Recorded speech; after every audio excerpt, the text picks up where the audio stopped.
All right. I believe this means we are live. Ladies and gentlemen, boys and girls, tech fans of all shapes and sorts and sizes and persuasions.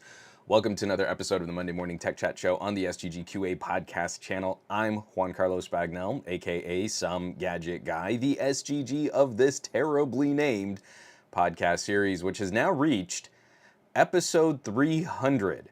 I have done 300 episodes of this podcast, and I was chatting with some friends and I was trying to think like what would be a really fun or special thing to do for reaching 300 episodes, and I came up with nada. Unfortunately, there is no special celebration for 300. I don't keep very good records. Funny moments, it'd be kind of cool to do a clip show.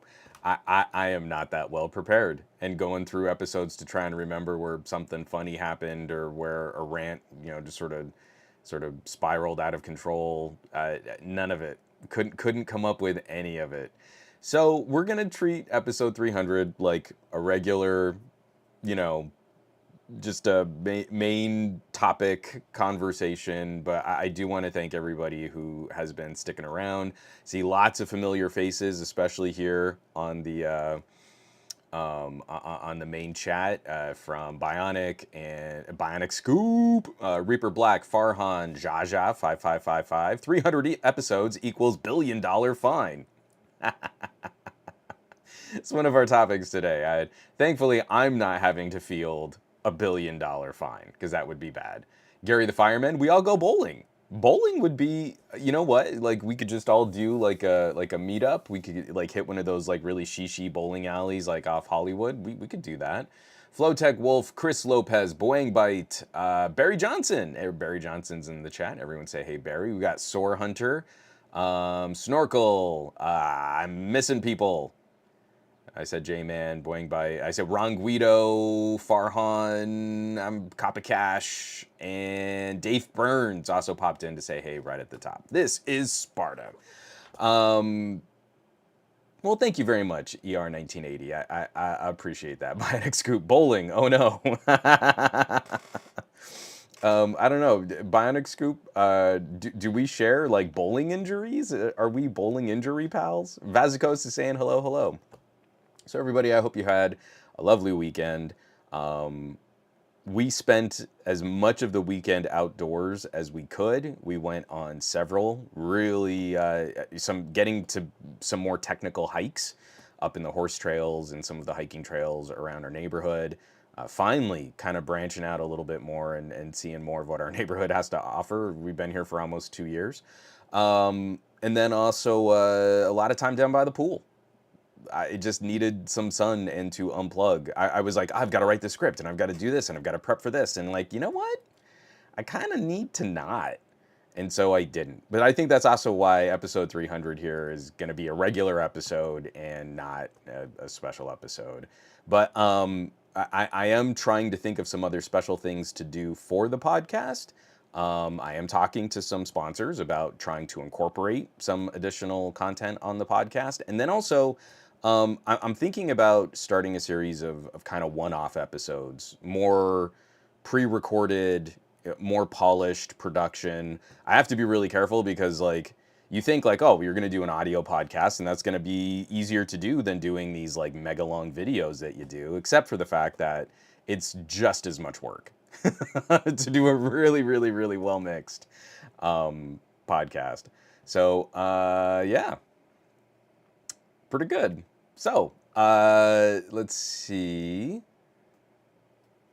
Some people commenting here on the main chat about Sony maybe doing a foldable phone. We can save that for the gadget block. I didn't put that in as a link, but if that's what we want to talk about for the second half of the podcast, we can absolutely do that. And Seven Assassin, hello from Egypt, longtime fan. Well, thank you for jumping in on the Instagram and checking out the show. So yeah. I had this like plan of, well, maybe I could do a little bit more remembering and we could talk about the history of the podcast a bit more. And I kind of don't want to burn a whole bunch of time on that. My voice is in good shape, but it's not in amazing shape because I've been blowing out my voice on the regular, just fielding all of these videos. So why don't we get into some housekeeping?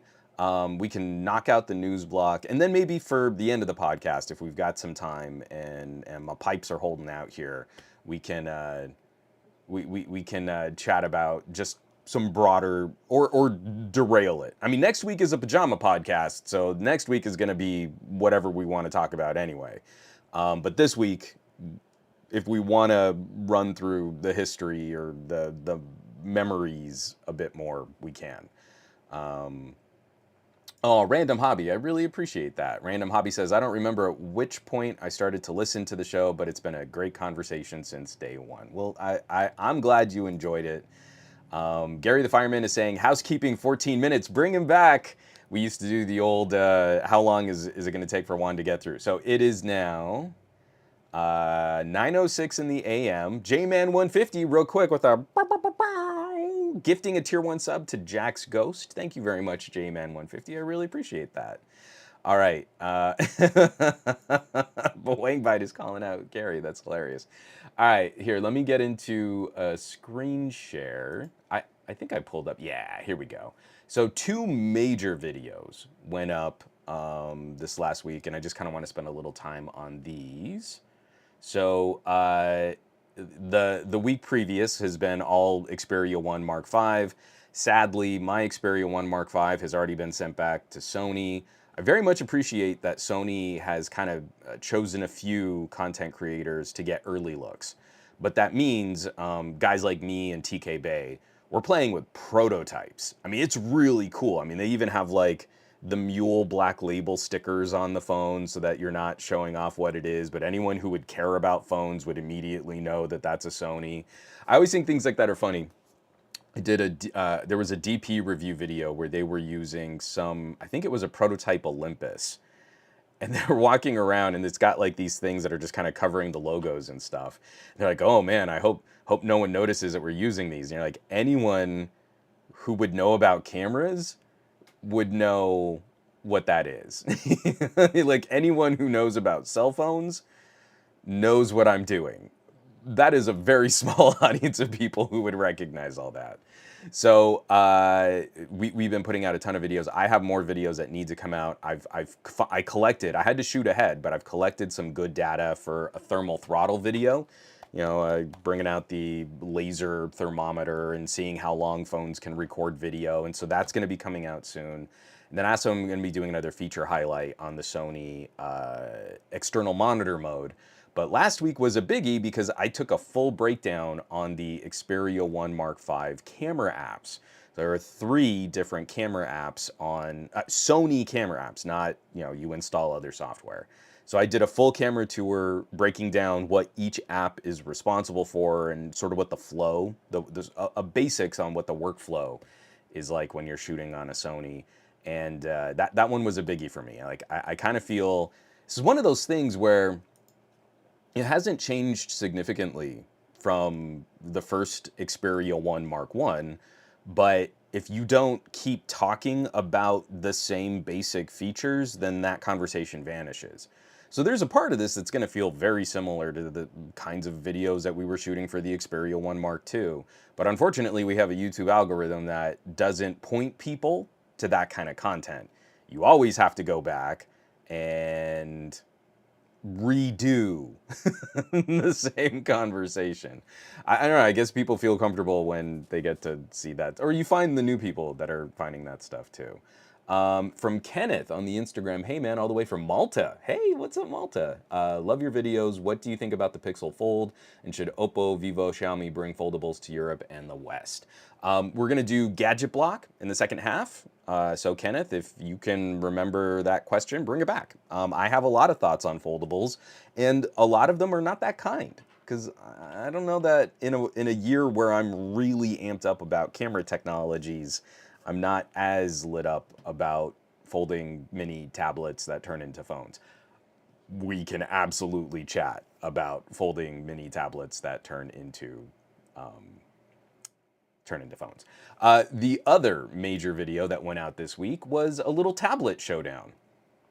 I really feel like I need to reach out to the folks at Razer and Qualcomm. So I put together this video, a tablet fight, gaming versus work, OnePlus Pad versus Razer Edge, showdown, fight for blood. Because you always have to phrase things in some kind of dramatic, contentious way. Like, I can't just talk about, like, hey, this is a gaming tablet and it does gaming things, and this is a productivity tablet and it does productivity things.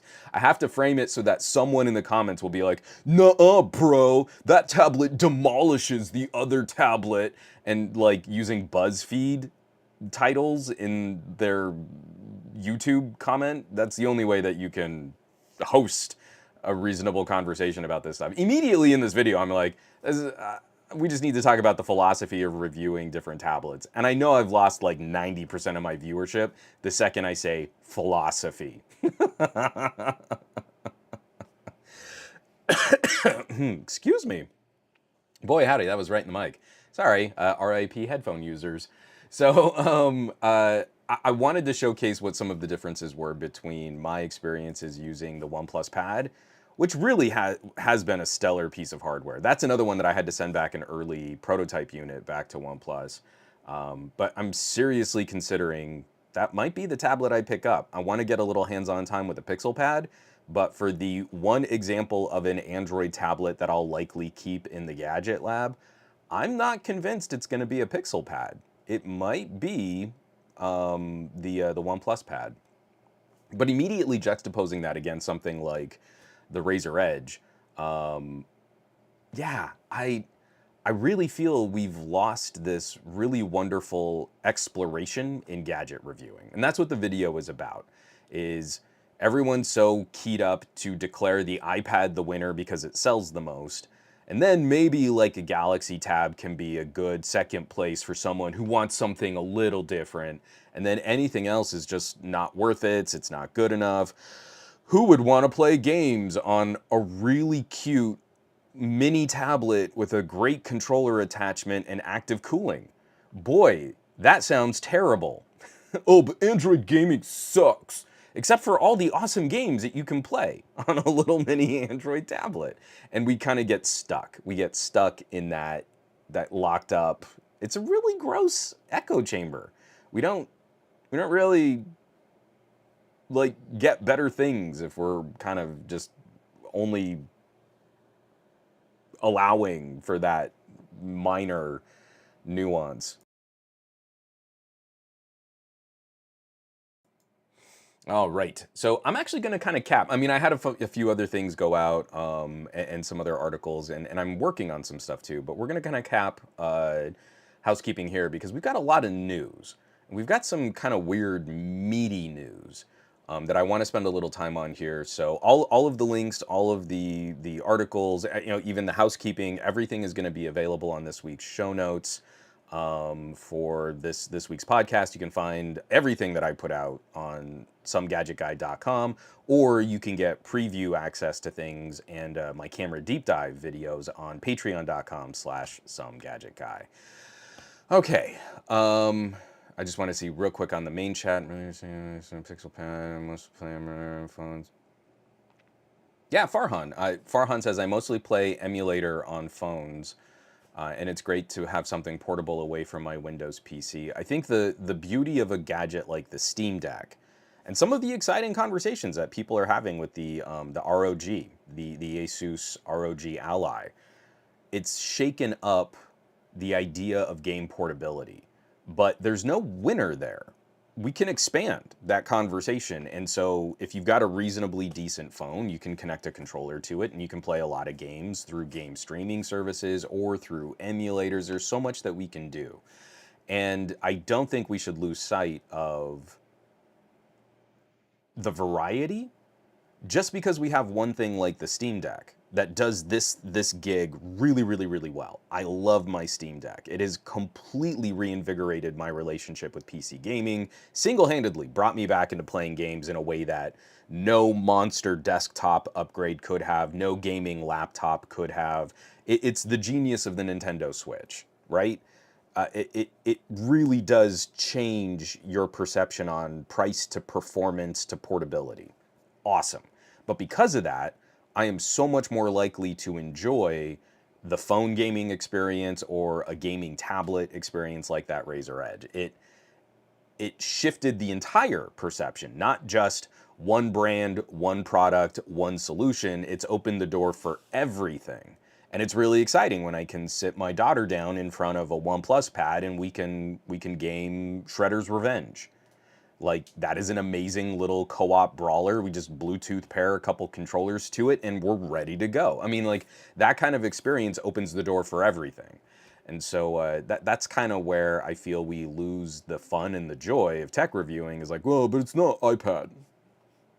iPad is the only good tablet because it has Final Cut.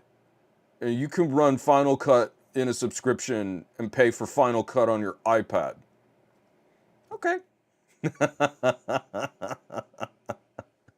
All right, let's jump into some news before I tank my show even more. I want to start off with this. Just, this is a ridiculous story, and because it's so crazy, I absolutely believe there's like a thread of truth. Hold on, let me screen share this here. This is coming by way of Business Insider. Who wrote this up? Alex Bitter and Jeff Weiss, or Weiss, Weiss. I probably mispronounced your name twice. A lawsuit against DoorDash alleges what some users have long suspected. The company charges Apple users more than Android users. From the article, a proposed class action suit claims that the delivery service tacks on extra fees to orders placed through iPhones compared to otherwise identical orders from users with Android smartphones. The suit also alleges that customers who use DashPass, the company's $9.99 a month service, are charged an extra fee on each order, which eats away at the savings they get from the subscription. I wonder if, because I don't use meal delivery services at all anymore. There was a time where we were kind of doing it a bit during the pandemic, and genuinely just, Marie and I went crazy during the pandemic. We're still kind of just coming out of our pandemic lockdown mentality, and we find ourselves doing very strange behavioral things in way. I mean, like, I really should be seeing a therapist more regularly. There's like a PTSD kind of reaction that we had to 2 years of lockdown, and very strict lockdown on our part. And so even the idea of someone we didn't know carrying our food became like this almost kind of Howard Hughes obsessive compulsive, like, well, once the food gets here, we've got to turn on the oven, we've got to get it up to this operational temperature, which should hopefully kill any pathogens that are on the bag if they were coughing or if they sneezed in their car. We need to make sure that then we can put it in the microwave, let's transfer it to another kind of cooking dish so that then, and we were like, we're going so nuts here, maybe we just shouldn't use these meal delivery services anymore. And so even since then, we just go out and we get our own food. But it would not be surprising to me that the way that the subtle differences between the Apple App Store and the Google Play Store, I wonder, and if someone has more information on this, please school me right now. I wonder if there is a difference in how those fees transfer through the Apple App Store. And so DoorDash is quietly trying to end run around the developer costs of just having their app on iPhones. And maybe it's a situation where Android users are more likely to sign up for the service or pay for the service through a browser. So they're not tacking on the same fee to Android users just because of a completely different pattern of behavior. Or more Android users are ordering through like a laptop, right? So that way, if you're going through a browser, you're not engaging with an app, the app isn't taking a cut, and then they're using the Android app more to kind of manage their orders as opposed to doing all of the payments and services. So I'd be curious. I'd really wonder if there is some consistent behavior between Android owners and iPhone owners that DoorDash is saying, like, nah, we got to charge iPhone owners more. Because it's really, I mean, again, it on the surface, that sounds really crummy, right? That sounds like a really bad way to treat a big block of your customer base, is to say, like, oh, well, the phone you have means you get charged differently. But it would kind of make sense. We're looking at every other sort of app developer. Everyone's looking at how do we eat the costs of doing business on the iPhone? How do we circumvent? How do we pass that down to consumers? How can we let people know that, hey, if you buy our service through a web browser on your desktop, that's going to be different than if you buy our service directly through the app? And remember, Apple is hugely punitive about that kind of stuff. Apple was ready to bounce Facebook because Facebook was trying to tell their users that if you donated, we covered this during the pandemic, if you donated to a charitable organization through Facebook, Facebook was giving 100% of the proceeds to those organizations. That was actually one of the coolest things that Facebook has kind of ever done. Still wouldn't give them a dime, but at least that was a reputable way to engage with users and charities, except if you donated through an iPhone. If you donated through an iPhone, there was this mysterious, like, 30% reduction in the quantity of your charitable donation. And Apple wanted their users to think that was Facebook taking a cut. Facebook told their users, no, we're not taking a dime.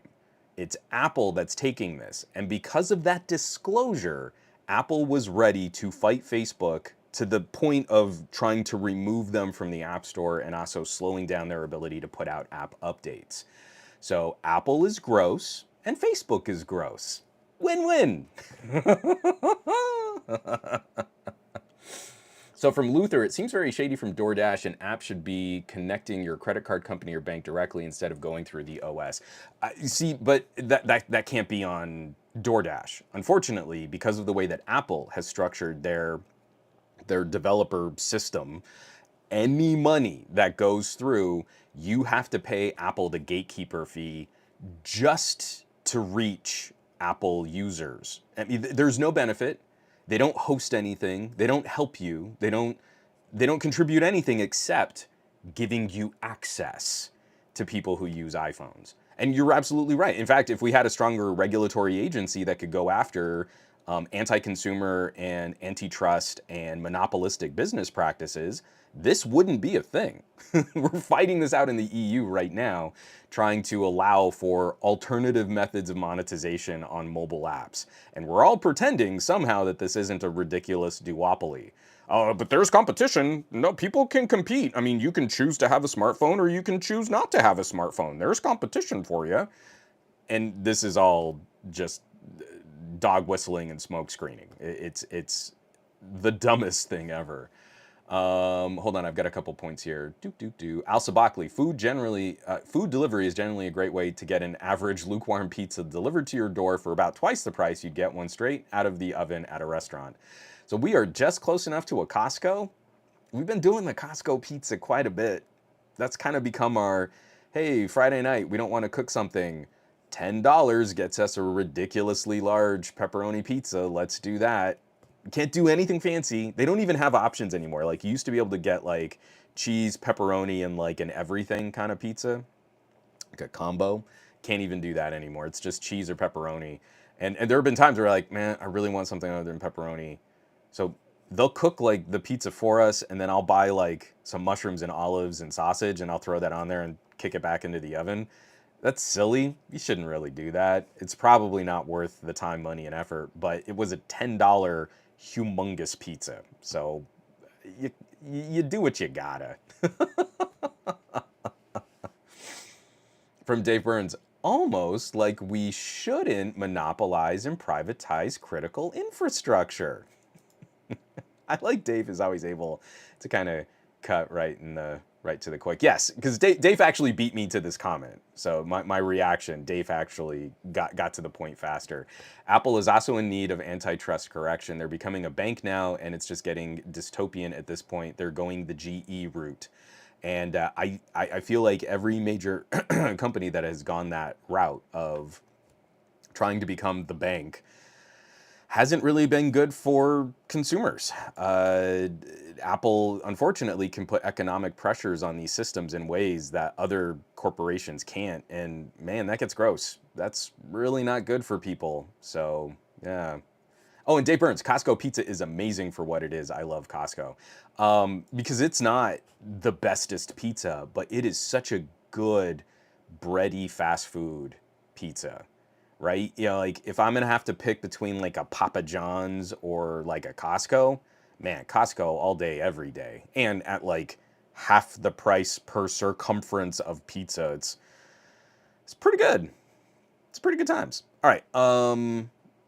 Oh, Gary the Fireman, Costco Froyo is, I think you're saying like fireworks? It's like explosion is the bomb. Okay, I got it. It took me a second to kind of catch what the little emojis were. Woo. Yeah. The only thing I wish, it makes me so sad. The very last time I got to do Computex in person, this is like the year before the pandemic and all the lockdowns. The last time I got to do a Computex, our hotel was next door to a Costco. And it was hilarious because it's like we land, we're in Taipei, all these cool things to do. And the first thing we do is like, let's go check out Taiwan Costco. You walk in, we got a whole bunch of stuff that we really did need. I mean, also things like just carrying a giant flat of little mini water bottles so that we were hydrated on the show floor. I mean, we had reasons, but it was stupid that the first thing we did in Taiwan was go to a Costco. But we're walking around Costco, we're getting hungry, I really want to eat. And we go up to their little snack bar, and they have this fried chicken sandwich. And I'm not exaggerating when the chicken, not the buns, the chicken was like the size of like a Nerf football. And then they put like these giant bready buns on top of it. And it was the best fried chicken sandwich I've ever had in my entire life. And no number of letters to Costco has ever resulted in them bringing a version of that to any of the Costco's near me. I want that in the United States so bad. I I still have dreams. Like I don't even go to like fried chicken spots here in the United States unless it's like a crazy soul food chicken and waffle mom and pop kind of restaurant. There is no point in me eating like another chicken sandwich unless it's just purely perfunctory, like I just want to have one, because I cannot get from years ago. I cannot get the the memory of that Costco fried chicken sandwich out of my brain. It must have been laced with something ridiculous. Like just it was so good. Anyway, moving right along, talking about not fried chicken. I wanted to bring this up. Uh, Social media news has been absolutely ridiculous over the last couple months, just watching every social media service kind of melt down. And it's really difficult to get good data on what social media trends are looking like. I was listening to a Twitter Spaces as people were debating the merits of like decentralized social media versus centralized social media, and it was an interesting conversation, but so much of it felt like truisms. It felt like we have a feeling that this is how it works, so this is how you should pattern your social media production and your social media engagement to reach audiences, blah, blah, blah, social media gurus, blah, blah, blah, grind set, you know, that kind of conversation. Which is funny because literally this morning I caught this story. It was actually published last week, but this was fresh from my list of topics today, from the Pew Research Center. How U.S. adults on Twitter use the site in the Elon Musk era. This is written up by Athena Chapekis and Aaron Smith. This is direct. I'm going to be linking directly to the Pew Research Center in the show notes. They've broken this down into 4 main bullet points. Bullet point number 1, Musk himself has become a far more common subject of discussion on Twitter since acquiring the platform. So, average number of tweets that mention Elon Musk per U.S. adult Twitter user went from 1 to 6 after the acquisition. And they also have some other things too, like people who lean more conservative and people who lean more liberal. The second point, as was the case before Musk's takeover, tweeting activity continues to be highly concentrated among a relatively small share of the site's users. A minority of adult Twitter users in the US continue to produce the bulk of the content. Since Musk's acquisition, 20% of US adults on the site have produced 98% of all tweets by this group. 98% of the content on Twitter comes from 20% of US adults. Here we go.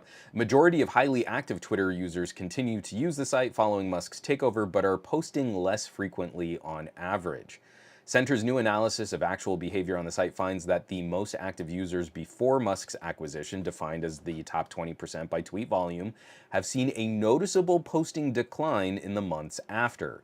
The users' average number of tweets per month declined by around 25%. So that is a significant reduction in the amount of content, and we're seeing like grown-ups who are using these platforms are whittling back on their engagement and involvement with social media. It's a fascinating read just to kind of see their summation of all of their data, but then they also have like some additional content per post. So I'd still want people to go and catch the Pew Research Center's actual article on this, because you can see like users who lean more Democrat versus users who lean more Republican, or what's kind of the percentage of people who just retweet content that they see, or who are the people that are actually producing content. And again, when we see this kind of conversation following a centralized social media network that is gamed so heavily on these popularity algorithms, it doesn't take much to sway the conversation in a particular direction. If you can signal boost from a small number of people, you can completely change the perception of a topic. It does not take a lot of effort on social media to guide the conversation where you want it to go. And it's a silly, I would imagine it's a silly low amount of money to kind of build up a network or an infrastructure to manage that kind of conversation signal boosting. It's really funny. Yeah. Dave, absolutely, dude. Dave says, you want to bet he restricts Pew's ability to access data because it hurts advertising revenue? Yeah. Again, I feel like restricting access to the API goes hand in hand with cultivating a narrative around Twitter that is not backed up by actual data. Oh, I just said this is like the most month we've ever seen of user activity. I'm Elon Musk. This in no way, shape, or form should be considered, interfering with stock prices. I'm just saying the facts. It's all a shell game. He's moving this money around in really creative ways and not paying his bills on anything. And for some reason, like, he keeps getting away with it. But yeah. No, it would seem that if anyone is outside of the Twitter infrastructure and is trying to analyze the data that we really have access to, it does not resemble what Elon Musk is claiming about his amazing moves in owning a social media platform.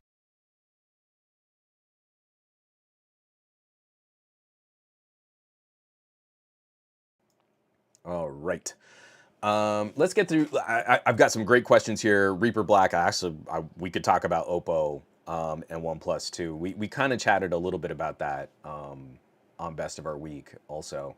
But here, let's get through news, and we can absolutely tack on a couple extra gadget topics and stories. Let me get this out here. So, I feel like most of us in this chat or on this stream would be sort of amenable to the idea of massively large data-centric corporations facing more punitive regulatory actions when they make mistakes.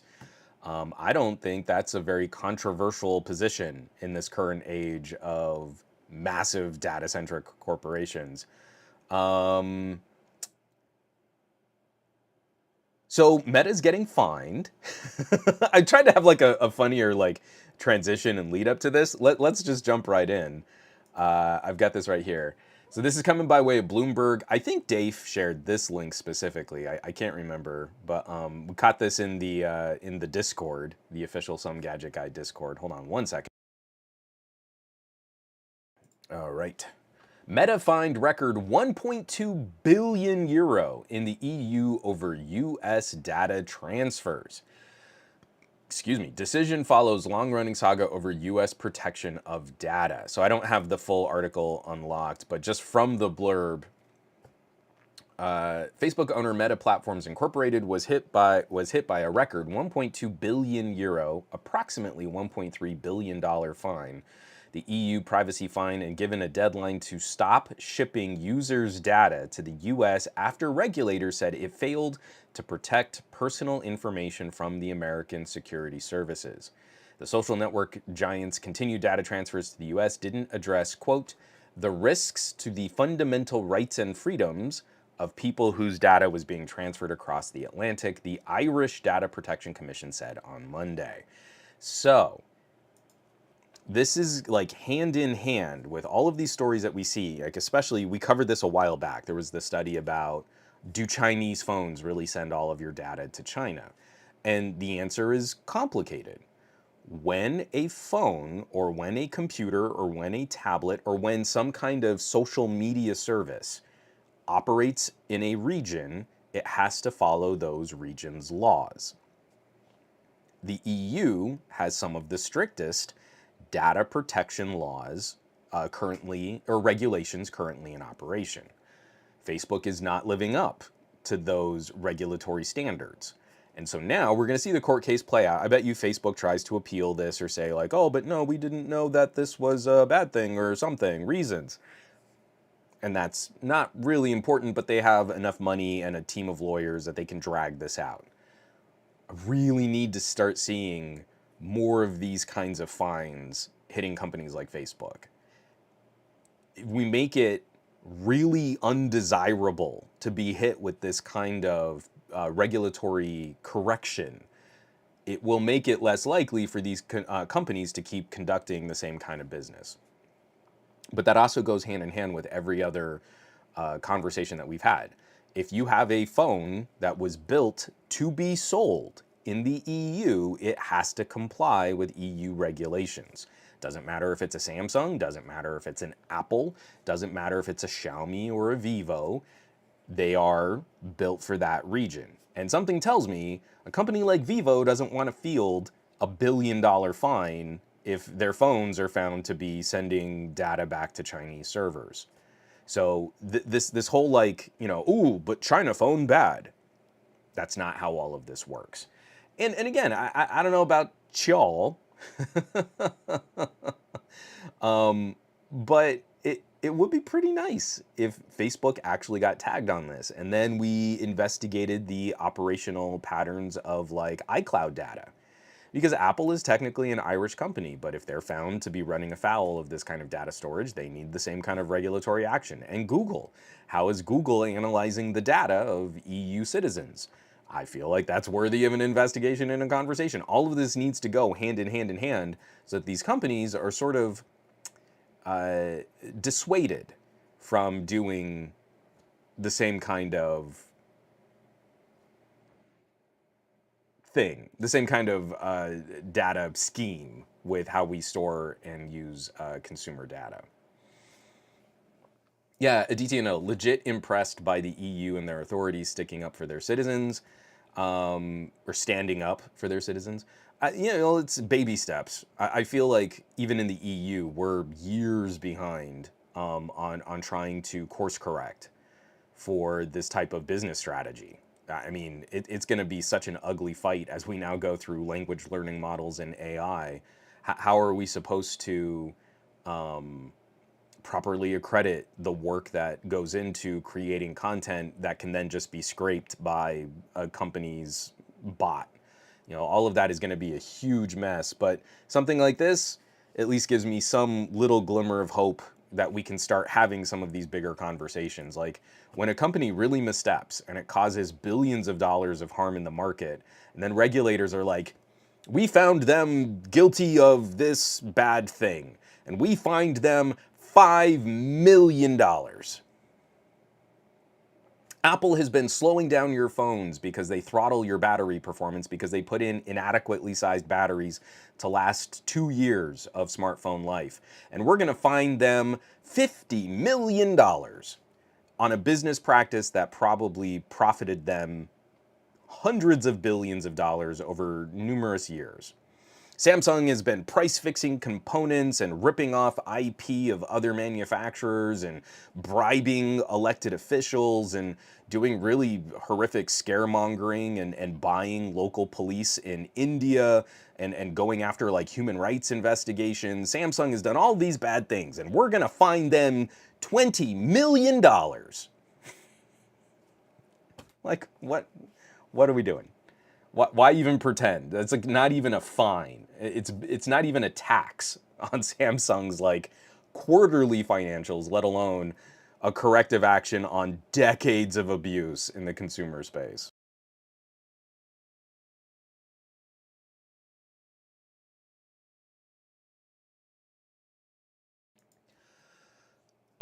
Oh, excuse me. Sorry, man. I'm like muting to like take a drink of water and then coughing directly into the mic. I might not be able to last a full 2 hours on this. Hey, Tech Preacher, what's up, Easy? How you doing, buddy? You get your Sony Xperia 1 Mark V pre-order in. You got that on lock. I mean, you still need to catch up on what is like, because you have like your Xiaomi 13 Ultra coming too, right? Easy. I'm just saying because I know you really wanna jump on those phones, so it's pretty great. Um, Dave Burns, Apple just breaks IP laws in the US on the scale of billions of dollars and literally nothing happens. But if I ripped off their logo even a little, yeah. Yep, Soar Hunter, right? This is like a big deal. Soar Hunter says, oh, it's over $1 billion fine, and Facebook must also delete the data it collected in the EU and sent to the US. Yup. Again, like, I need to see, I need to see like one of these a month. Not all against Facebook, but I just mean like we need to see like a Google fine that hits this. We've seen a few. We need to see some Apple fines that hit this. Like we need to put pressure on all fronts to make sure that this is actually a corrective action. It's really sad that like we kind of okay, well justice has been done. I guess there's nothing else to fight. And like oh boy, there's still every single potential harm in the market that we could be going after. Moving on, I got an article here from Ars Technica. Again, I feel like I'm in good company for people who care about like, getting the most out of our gadgets, getting the best bang for buck, prolonging the use and life of these gadgets, and we would care about things like being able to repair old gadgets. Well, France is leaning into that pretty hard. So this is coming by way of Ars Technica. Technically, this is coming by way of Wired.com, but it was republished on Ars Technica from Morgan Meeker. France is fighting to save your iPhone from an early death. Okay, from the article. Every time a new iPhone comes out, a team of technicians in the French city of Toulouse start to pull it apart. In the 3 years they've been doing this, they found a device that's gradually transforming into a fortress. Today's iPhones are packed with parts that cannot be repaired or replaced by anyone other than an expensive Apple-accredited repair shop, and France doesn't like this one bit. It's a problem that's been getting worse and worse, says Alexander Isaac, CEO of the Repair Academy, the renowned research and training group that runs the Toulouse workshop. Every time a new iPhone is released, his team finds another part that's been locked to work only with a specific Apple device. First, it was just a chip on the motherboard, he says. Then the list of parts with repair restrictions stretched to Touch ID, Face ID, and eventually the battery, the screen, and the camera. So this does a very good job. This is a really long article, and it kind of goes hand in hand with the conversations we've been having from content creators like Louis Rossmann and Hugh Jeffries. Hugh Jeffries is one of my absolute favorites for doing these kinds of part component swapping videos, where every time a new iPhone comes out, he buys two of the exact same model of iPhone and just switches the parts. So we know those are Apple approved components. They went into the iPhone directly from Apple. We know they should work, that they're interoperable. We know that those are legit. And the second the software doesn't match up with some kind of serial number on the iPhone, it disables features, it breaks things, and it makes it look, Apple is really good at this. Apple is really good at making the problem look like someone else's fault. So when your battery no longer shows battery stats because you swapped it with another Apple approved battery that was in another iPhone, it makes it look like the repair was done incorrectly. If you swap the camera modules and things stop working on your camera, Apple makes it look like the repair was done incorrectly. That's what I love about a Hugh Jeffries video, is that he swaps these components and then puts them back in the original iPhones to show you he did not make a mistake. He perfectly assembled and reassembled those phones. They should function, and they do function when the serialized parts are back in the original iPhones. So that, massive problem. Every single time someone has a problem going like outside the Apple ecosystem, it's almost universally a problem with Apple. We have a parent group that was just mostly communicating over text messaging because that was the easiest way to just get texts going back and forth. And the iPhone owners are all complaining about like reactions, right? You see the little so-and-so liked your photo or so-and-so liked your comment. Android users don't see those because Android users now have a current method of messaging on their phones, and it's Apple users who are not following industry standards and have a broken communications experience. I wasn't happy about this because I would have picked something like Telegram, but to get away from the iPhone users who were actively complaining about the green bubbles, someone else set up a WhatsApp chat. So now we're on WhatsApp, and I had to fire up my Facebook account to actually use WhatsApp for the first time. I had shut down my Facebook account before the pandemic. So I still haven't really logged into Facebook, but I am using it again just to be a part of this WhatsApp thread. But that's what we had to do. And it didn't matter. There was like no amount of explaining. Like, this is broken because of your phone. Your phone is making it worse for you, but all they could see was green bubble bad, green bubble bad. Oh, Android users are making my chat less good. And you're like, no, we're not doing anything. Apple broke this for you, so you couldn't use it very well. That's on your side, not ours.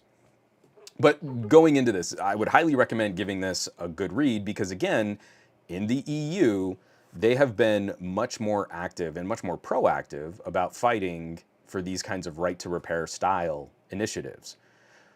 We got a decent little win in Colorado for farmers, and now we've got to address some massive issues with planned obsolescence and fighting right to repair legislation here in the United States. Hugh Jeffries just put out another video, and it's not even about addressing the politics of it. It's about addressing all of the people that swarm into the comments on YouTube videos to act like it's a good thing that you can't repair your phone. Oh, but it's a safety thing. No, it's really not. Oh, but it's a security thing. Doesn't make the devices any more secure. Doesn't help that at all. But people might void their warranties. Okay, sure. Probably not. And it really is pretty gross. Like, it's people who can't separate their identity from the brands they buy. And that's the kind of cultural conditioning that billions of dollars of marketing from Apple and Samsung kind of infuse people with. Like, I own an iPhone and you said that Apple was doing something bad and I identify with Apple, so now you're saying I'm bad. Kinda, yeah, I guess. If that's all you can take away from it, I guess I won't fight you on that too much. Oh, man. Onscon, yes, okay. Here, this is a pretty good one. No, come on. My chat jumped just as I clicked on Onscon's comment. Here we go. There we go. Onscon said, didn't the issue used to happen to Androids, then Google made it so the problem was flipped, right? So, you have iMessage, which is a server-side data-based messaging service, and you have SMS. So when an Android is communicating with an iPhone, Apple severs all of the data side benefits. So it's all of the fun little interactions and reactions and animated things. And then also, iMessage is responsible for Apple's implementation of security. So encrypted chat between iPhones is managed in iMessage. But if you have a group chat and one person is falling back to SMS, the entire group chat loses its end-to-end encryption. So that could also happen with an iPhone that just doesn't have very good data access and is falling back to SMS. That can happen in an all iPhone environment. It's just less likely to the way that most people interact with iPhones and data services. The general chat is going to be encrypted as long as you're all blue bubbles. But Apple is forcing this and is making the experience worse and is making the experience less secure for Apple consumers so that the Apple people will bully the Android people. It's free marketing for them. And you want to say, oh, but people don't do that. So many parents. Oh man. My wife has been in conversations with people who will point blank to her, oh, you've got an Android? And you're like, it's everything I can do to not throttle this person just because we have to interact with them because of my daughter's school. But thankfully, a few rational people have come out and said, like, let's just switch over to WhatsApp, and everything's better. Now everything is better, and the iPhone users have finally been pressured out of iMessage to go to some third-party messaging service. So what Google did is they built Google Messages to look at all of this interaction. How is a message being sent? How is it being replied to? How is it being reacted to? And just wrote into Google Messages, when you see this little piece of text that says so-and-so liked your image, use an emoji instead. I mean, it's not as simple as I'm making it. I'm making it sound like it's just an if-then-else statement. It's more complicated than that, but it's not so much more complicated that Apple couldn't figure this out. If Apple is really hiring all of these talented software engineers, they should have figured this out long before Google did. But it's not about making the experience better for iPhone users, it's about making the experience worse on purpose so that it will force these kinds of conversations where iPhone owners feel like they have the right to complain about other people's phones. And it's disgusting. It is horrific social conditioning from Apple. And Apple is really good at making every problem of their products look like someone else's fault. It has nothing to do with the meritocracy of what ecosystem is better. It's about making an ecosystem that profits Apple and making everyone else's competing product look broken by comparison. Same thing like Bluetooth earbuds. AirPods do different things than other manufacturers' earbuds, and Apple refuses to support broad open standards that would improve the experience for all of their customers. They break it so that you really only want to use AirPods. File transfers. Well, why can't you just airdrop it to me? Your phone can't use the AirDrop? Well, no, because Apple broke Bluetooth so that you couldn't use it with anything else. You have to use this one stupid proprietary file transfer system. Oh, but Android phones now have that other thing that's just like AirDrop. And I can still Wi-Fi direct, and I can still send directly over Bluetooth. In fact, on Wi-Fi direct, if I have matched file explorers, I can set up a link where one file explorer can look at the contents of another phone's file system. So I can log into another phone, almost like an FTP. There's no way we'll ever get that on an iPhone. It's fundamentally perma-broken on iPhones. So Google figured out all of these fixes and implemented them, and the texting experience on Androids is a level ahead now. Any supposed advantage of iMessage is basically gone. I mean, it's really a generation behind now. And it's a generation behind hurting iPhone users, because I don't see that garbage. Someone reacts to one of my texts, I see a reaction emoji. I don't see this, so-and-so liked your image. Or it's like, Again, if it is broken in a group thread, it's almost always the iPhone users who are breaking it. And you just kind of chuckle, whatever. But it's hilarious watching the iPhone users now not understand that they don't have the best. They've always been told that they have the best and it just works and it's the best, it just works. And now that's not true. And they don't really know how to deal with that. The copium doesn't extend once you show them. I've been sitting side by side with an iPhone user and say, like, okay, now react to my text. What did I get? You didn't get that. Your phone sucks. Or also just camera tech too. Man, showing Americans some of these Xiaomi and Vivo phones, boy, are they not excited about their phone cameras when you're done. And I'm really trying to be sweet, like, yeah, I got this, and check out what can you do, and look at the zoom, and hey, check out this video. We had the talent show that I got sick from, and I was getting video from the back of the house, and I would show people, like, yeah, I was sitting way at the back, and then I zoom in, and you just see the video keep getting better as you zoom in, and you're like, but how come my iPhone doesn't do that? What are you doing on your phone that it could do that? And you're like, well, I didn't buy an iPhone. It's so bad. I don't want to be that guy, but I have to be that guy.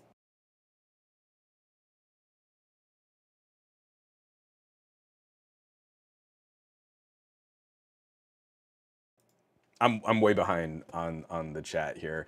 Um,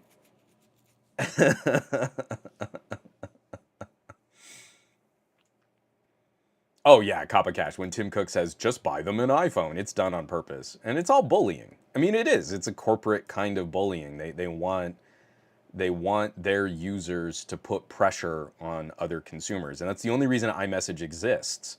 iMessage exists to put pain points on parents, because when iPhones were just getting started, they were significantly more expensive than other smartphones. Well, if they put out a messaging app and it was easy for an Android or a Windows or a BlackBerry or a Palm to message an iPhone, well, then parents wouldn't face the same obstacles and they might buy their kids cheaper phones. I mean, this is open. This is open information now from the Epic versus Apple lawsuit. Apple executives have been quoted saying the only reason we don't want to make iMessage any kind of broad standard is because it would remove barriers and it would remove pain points, and then Apple customers might buy their kids cheaper phones. And we want them all to buy expensive iPhones. It's always been a part of Apple's DNA in the iPhone era. It has always been, how do we hurt people the right way so they will spend more just buying our products? And it's sad, and it shouldn't be that way. And there's also, it's very clear how many people you know who own iPhones and barely use any of the advanced features on them. But the average selling price of an iPhone is around $1,000. The average sales price. That means a lot of people spend more. Some people spend less. But the average sales price of an Android is under 500. Because under 500 gets you not only a perfectly reasonable, that's still an overkill experience for the people that are using this as mostly a communications and social media machine. Yeah, Dustadori, this is absolutely correct. There are adults saying kids aren't being bullied over green bubbles, but then there are these examples of probably the same adults crying about green bubbles, and it is. Oh, it's absolutely that. Because I think if you were to like, oh, well, we teach our kids, not to bully, and like you were teaching your kids to be horrific, label bootlicking consumers. Man, I was sitting at this little kid's birthday party, and these two kids are playing on iPad Pros, and parents just had to buy them the iPad Pros so they could play the Roblox. And like, I'm just shocked. Two iPad Pros, the largest, top of the line. And they're sitting there looking at me like, man, our youngest, she just keeps bending them. These iPad Pros just bend so easily. They just break like all the time. They break all the time? And you keep buying your kids the iPad Pros. My daughter has like a TCL tablet. She's doing fine. And she's put that thing through the ringer, and it's still kicking. And you can't bend it. I feel like comparatively, we're getting a better bang for our buck on those little TCL tablets. Oh man, it's so bad. I'm way behind on the chat here. Hold on. Catching up. Catching up. So McCorcoran, I'm seeing this start to change though. Apple users never try out third-party alternatives. They've been conditioned. It was interesting to see Telos of Tech concede that when he switched to do a Pixel as an experiment, the only thing he really missed was Apple Wallet. It's been interesting to see how pushback against iCloud, like for file sharing. I shot video of kids at this talent show. Do you want to see it? Here's a OneDrive link. Even against Google Drive. Like I was with another parent, you're like, yeah, I sent this file. I can't open it. Well, okay, send me your email. Send the email. Okay, did you send the email? I sent the email. Okay, well, let me approve your email. Okay, now send a different link. Okay, well, send me back the link. Google Drive is horrific. I flippin' hate Google Drive for approving. I sent the link to someone. Give me a little option that says, a clear option that says, anyone who has this link can view this content. Because you know what I have that on? I have that on OneDrive, and it works amazingly well. And when I send someone a link on OneDrive, they never have to come back and ask for approval to view the link that I sent them, because I'm a grown-up and I know what I'm doing. Stop trying to protect me from myself when I tell you this is what I want to share with someone. It is maddening. It is so frustrating. But every time we do something like that, it plants like just like a tiny little poppy seed in that person's brain. Every time I show someone a Xiaomi camera, boy, that's not like what my phone does at all. That's interesting. Every time I show, like, oh yeah, here, Marie, can I just send you this file? And like, boop, and I send it over, and like, whoa, that was so easy. Yeah. It's like I've got to go person by person just to say, like, tech is doing way more than you think it can. Even on your iPhone, there's so much more that we could do. And you're really missing out because there's some really fun stuff. I'm like, one of the moms that I talk to, like, we pick up our kids, we go play at a playground for a little while. It's great. She's in production.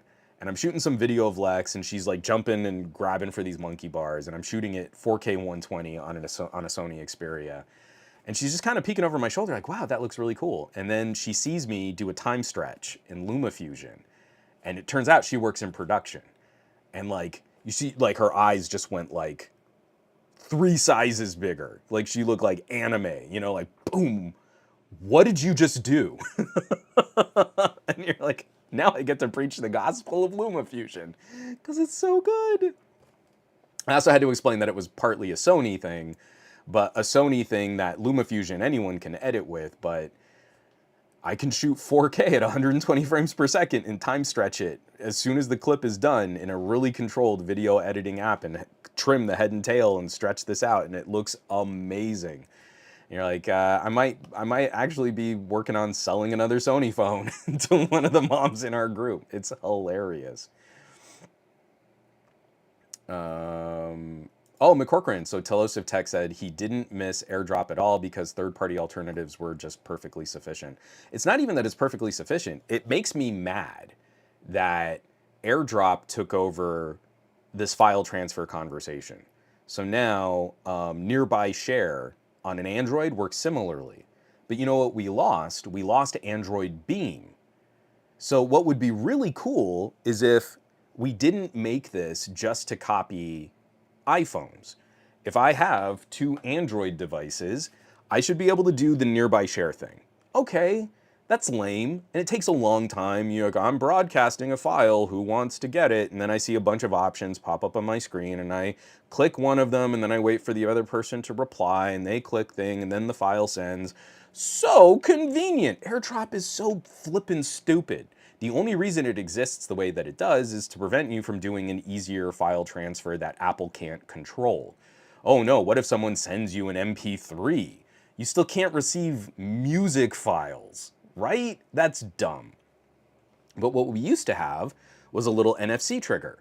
So instead of broadcasting and waiting for someone to see the broadcast and pull it up and then approve the broadcast and send the file, if I have proximity and I'm talking to you, I can reasonably trust this is a secure exchange. We trust each other, and I'm sending you a file and you're going to receive it. So you just tapped the phones together and it would initiate the file transfer. Why can't I do that with Nearby Share? Do the exact same, Wi-Fi broadcast, send the file over the same protocol so it sends a little quicker, but initiate the file transfer by just tapping the two phones together. That would be way better than Nearby Share and AirDrop. Made me really sad because for a while Vivo was still supporting Android Beam. Like they were still working Android Beam into their own phones, but they were the only phones still supporting it, so you could tap and share between Vivos. Now apparently I think that's already gone, but it really bummed me out. Dave Burns, Google Messages is so much better now. It took way too long, but that was the carriers and OEM's fault. Carriers getting in the way, just like Google Wallet, and they did the exact same thing again with messaging. They screwed up RCS, and now it's taking us a while to fix it. Now more carriers are getting on board, like, we'll just let Google handle it. Great, you should have just done that from the start, like you did with, what was it? When the carriers invented ISIS, the payment structure thing.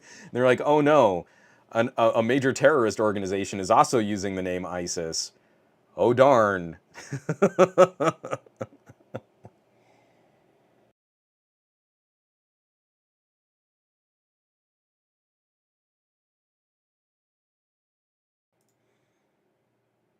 So Ghost Starscream, I mean, to be fair, iPhones are still way more significantly costs more, are still way more significantly cost more, and base iPhone 14 Pro costs 350 Canadian over. Oh, okay, I see what you're saying.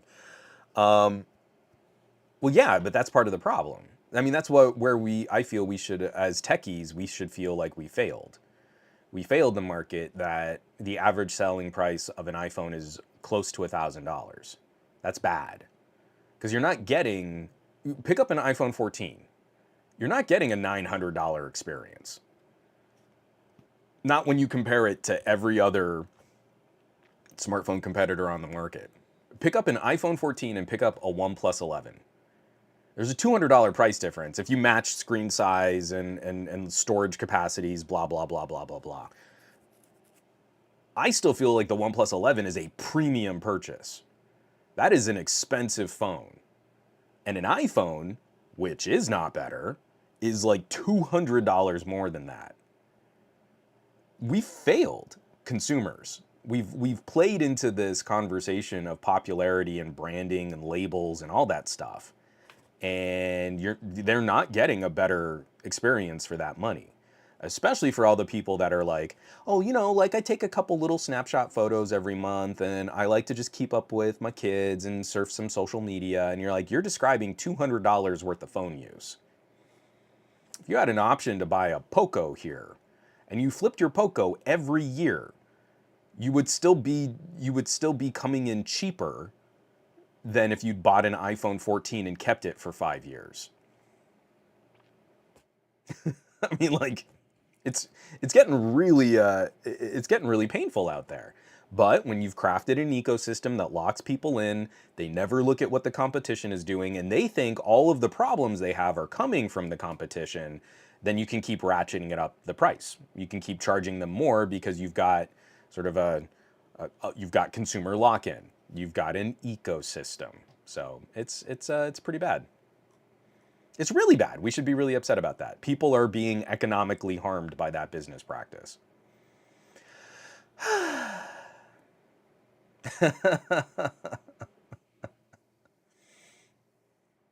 Oh, go on. I didn't know this. You can now edit your WhatsApp messages up to 15 minutes after they're sent. Hey, that's pretty cool. From McCorcoran, according to Wikipedia, Android Beam was officially deprecated starting with Android 10. Absolutely true, but you could still incorporate it into a ROM. And Vivo was doing that up until the end of last year. You still had Android Beam support on Vivos up until the Vivo X90. The X90 doesn't include it. But the thing I'm saying is I don't want Android Beam. What I want is an NFC trigger for Nearby Share, so that I can have the functionality of Android Beam with the faster and more secure file transfer of Nearby Share. There's no reason why we shouldn't have an alternate trigger for how to send a file, how to send a website, how to send a contact card. It is so dumb slow to do the airdrop style, broadcast out to everyone within range, see if you can find the phone of the person you're trying to send it to, then have them react to you trying to send them the file, and then initiating the pairing and sending. If I'm standing right next to someone, I should be able to go boop and tap them together. That's what's frustrating. Android Beam was awesome, but it was really slow because I think it would only kick off a Bluetooth file transfer. Wi-Fi Direct is awesome, but I've got to count on them having the same file transfer app or the same file management system that I'm using. No one's doing that. That's a me thing. That's a no one else thing. So it's really frustrating. We had a better mechanism to validate and verify who was who. Because in that, I mean, if my phone's locked and someone steals my phone and tries to tap and share a file, I'm not worried about that. They're not going to get anywhere. If I'm looking at the person and we're in physical proximity and we can just tap our phones together, that is so much more convenient than the current system that we're using. All right. We had one more story. This was Australian stock exchange says software overhaul won't involve blockchain. The Australian stock market has been trying to use blockchain for their record keeping. I think they've been investigating the investment in blockchain for almost 7 years now. And it seems like they've slowed and it probably won't go through. I'm going to leave that in the show notes, but we don't need to spend a lot of time chatting blockchain because it's already 10:12 and I haven't even made it to the subreddit. And I want to just kind of chat. Like, let's just kind of talk out what else is going on or if people have questions about some other stuff. From Ribe2, my plan is to keep my next device as long as it will work. I'm tired of playing hot potato. That is a much healthier way to live, Ribe. And I feel like you live into the phone, you enjoy the phone, and the things that are improving are improving. Like the camera tech that I'm seeing on new phones is really exciting, but it's getting really exciting for the narrow end of the bell curve, not the middle of the bell curve. The middle of the bell curve is serviced by a $300 phone. And if you've got something that's fitting your lifestyle, rock it, run it till the wheels fall off. Like, I think so many people are going to be so much happier not playing into this FOMO, but this has this one new feature. It's got more megapixels or it's got more giggle flips. I need more giggle flips. It doesn't do anything. If you're doing something that needs more megapixels or more giggle flips, then go get that thing. If you're not doing that, you're wasting money. Let's see, Hive O. I don't know how to say your name. I'm sorry. Saying, hey mate, I love your videos. And Diaries of Delilah Swan. Recommendations for someone upgrading from an LG V60. Do we have Easy still in the chat? Do we have the tech preacher? Because he's a really big fan of the LG V60. I'd be really curious, like, what he would recommend someone switch to. If they have an LG V60 and they're looking to move on, I'm sure he's got some really good ideas about leaving the LG V60 behind and not like continuing to use it still to this day, right? I mean, he's probably done like a dozen videos on like, oh, this is the perfect phone to replace the LG V60. And I should know because I love the LG V60 and I'm Eric. That's how he talks, right? Oh, he always ends everything that he says with like, oh, I'm Eric and this is my replacement LG V60 video because I'm the tech preacher. Let me get a drink of water. All right. So I'm a tech reviewer and I'm flipping through phones a whole bunch. There is no replacement for an LG V60 if you use all the parts of the V60. So if you're you know of some distant native blood like my family has in its lineage, and you're using all the parts of the animal, there is nothing that one-to-one replaces the V60. Nothing with stylus support, dual display support, an audiophile grade quad DAC, video output with a really well-polished desktop mode, high performance, great performance per battery life. So the performance per watt is kind of unmatched until you get to a brand new phone with an 8 Gen 2. There's nothing. Nothing replaces the LG V60. The really, really well crafted manual controls in the camera. I mean, like, the entire stack is formidable. The V60 is a monster, and it still is a feature complete monster device today. But if your V60 is starting to age, you can't get replacement parts for it. If you're trying to move on and you want to see what something else might look like, you have to pick and choose your favorite features of the V60. So if you're looking at a multimedia experience and you want something that still has like a headphone jack and a memory card slot, then Sony is your only answer. And Sony's are really good at that, but you're not going to get the same quad DAC audiophile grade headphone jack. You're going to have a really good headphone jack. It's just not going to be as good. And also memory card support, so you can dump on a whole ton of media and not have to worry about it. If you're looking more at the content creation, I'm still kind of going to aim Sony's direction for full manual controls, some of the best video controls, some of those boundary pushing things like 4K 120. That's probably the direction you want to go. Unfortunately, if you're looking more at the productivity features of a V60, like the stylus support and the desktop mode, your options whittle down significantly. I'm streaming this on the Moto Edge 2022. So not the new Moto Edge Plus, last year's Moto Edge Plus. And this has Ready For. This is the best desktop mode that you can buy. And it has stylus support. The new Moto Edge for 2023 does not have stylus support. So if you were using the LG and you liked Screen Plus, that's their version of a desktop mode, then I would maybe start looking at a Moto. Ready For is the top of the list. But if you wanted a desktop mode and stylus support, then I think you need to go Samsung. I don't know anyone else who's going to match all of those features. So it's really a mess. It's really a mess moving back and forth between all of the various features. You've got to pick, what do I really do on my V60?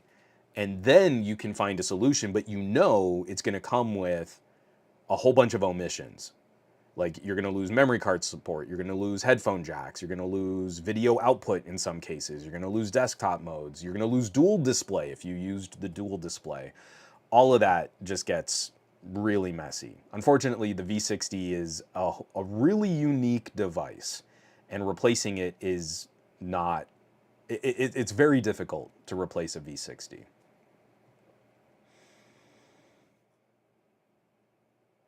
I've got some comments in here too. Ron Guido saying, I still miss replaceable batteries. I'm old enough to join you on that too. From McCorcoran, now that you mention it, if that's the case, the ROG Phone 5 probably is at its end of life in terms of OS updates anyway, because I think ROGs are the only phones that are still using an incorporated Saber DAC. Does anyone know if the new ROG still has an ESS, a Saber DAC amp on there? I don't know if they kept it. I haven't played with an Asus in a really long time. I'd love to spend some time on the one. Yeah, and see, this is what Farhan is saying. Like, you could look at like a gaming phone, but then you'd lose out on micro SD card support. Sony has that, but no stylus and no custom desktop mode. It's like, as soon as you pick one, you've got to immediately handle compromises from something else. I love Sony's. Sony has kind of become my personal replacement for what I loved about LG devices, but man, I mean, I still pick up my V60 from time to time and go, wow, this phone is ancient, and it still gets better battery life than most of the phones on my desk right now, and there's so much more I can do with it, but I do wish it had better cameras.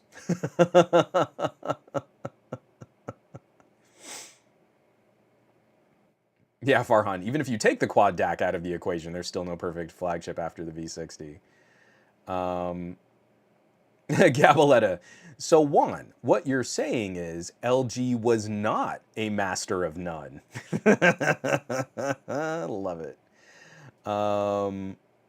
Yeah, so Farhan, this is what's frustrating. So Farhan is saying, I just checked the audio spec for the ROG Phone 7, no mention about ESS Saber DAC. And unfortunately, we've seen this time and time again. When there's like a specific kind of niche component like that, we might not just get word about it. if ASUS is popularizing it or is marketing it, then maybe.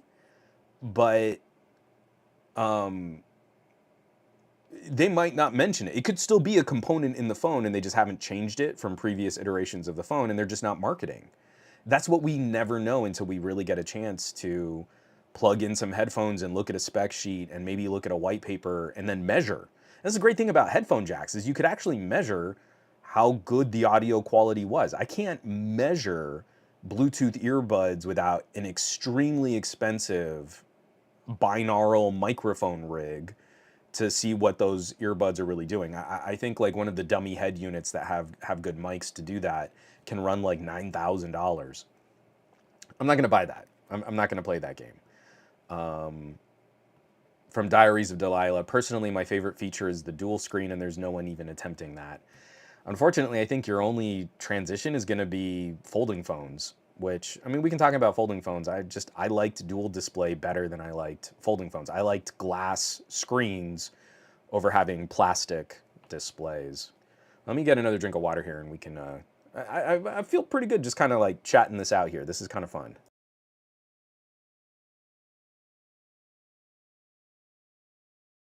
All right. From Haas Sam. Hey Juan, thoughts on the ROG Ally? Are you planning on getting one?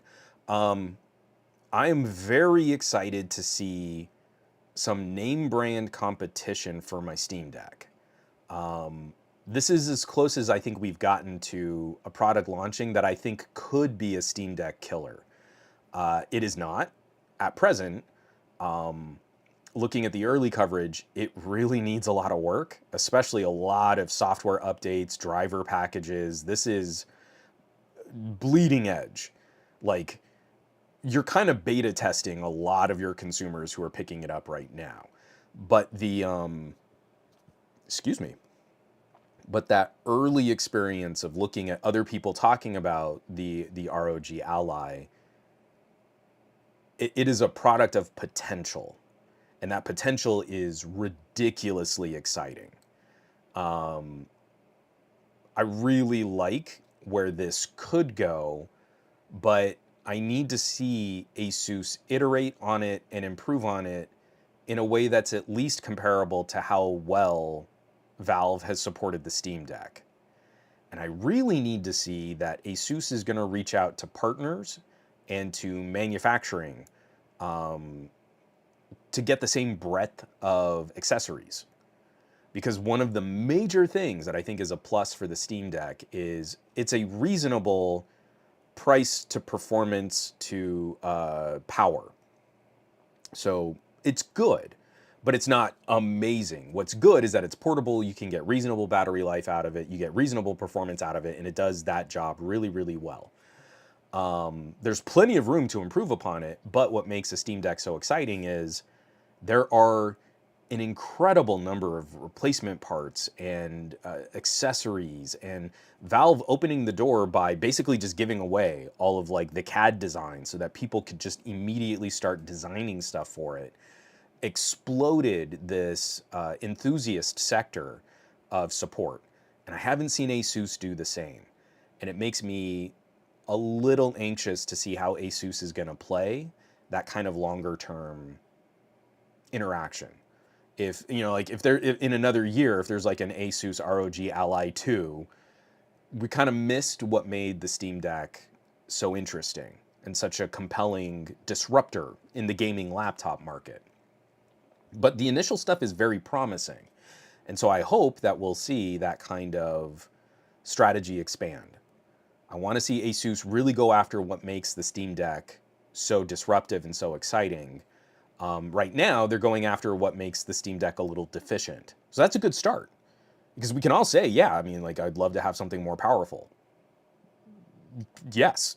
Like, it's really not hard picking up like an old gaming laptop and having something that can outperform a Steam Deck. That's easy. But what's difficult is creating the entire support ecosystem of a product and doing that when you're just getting started.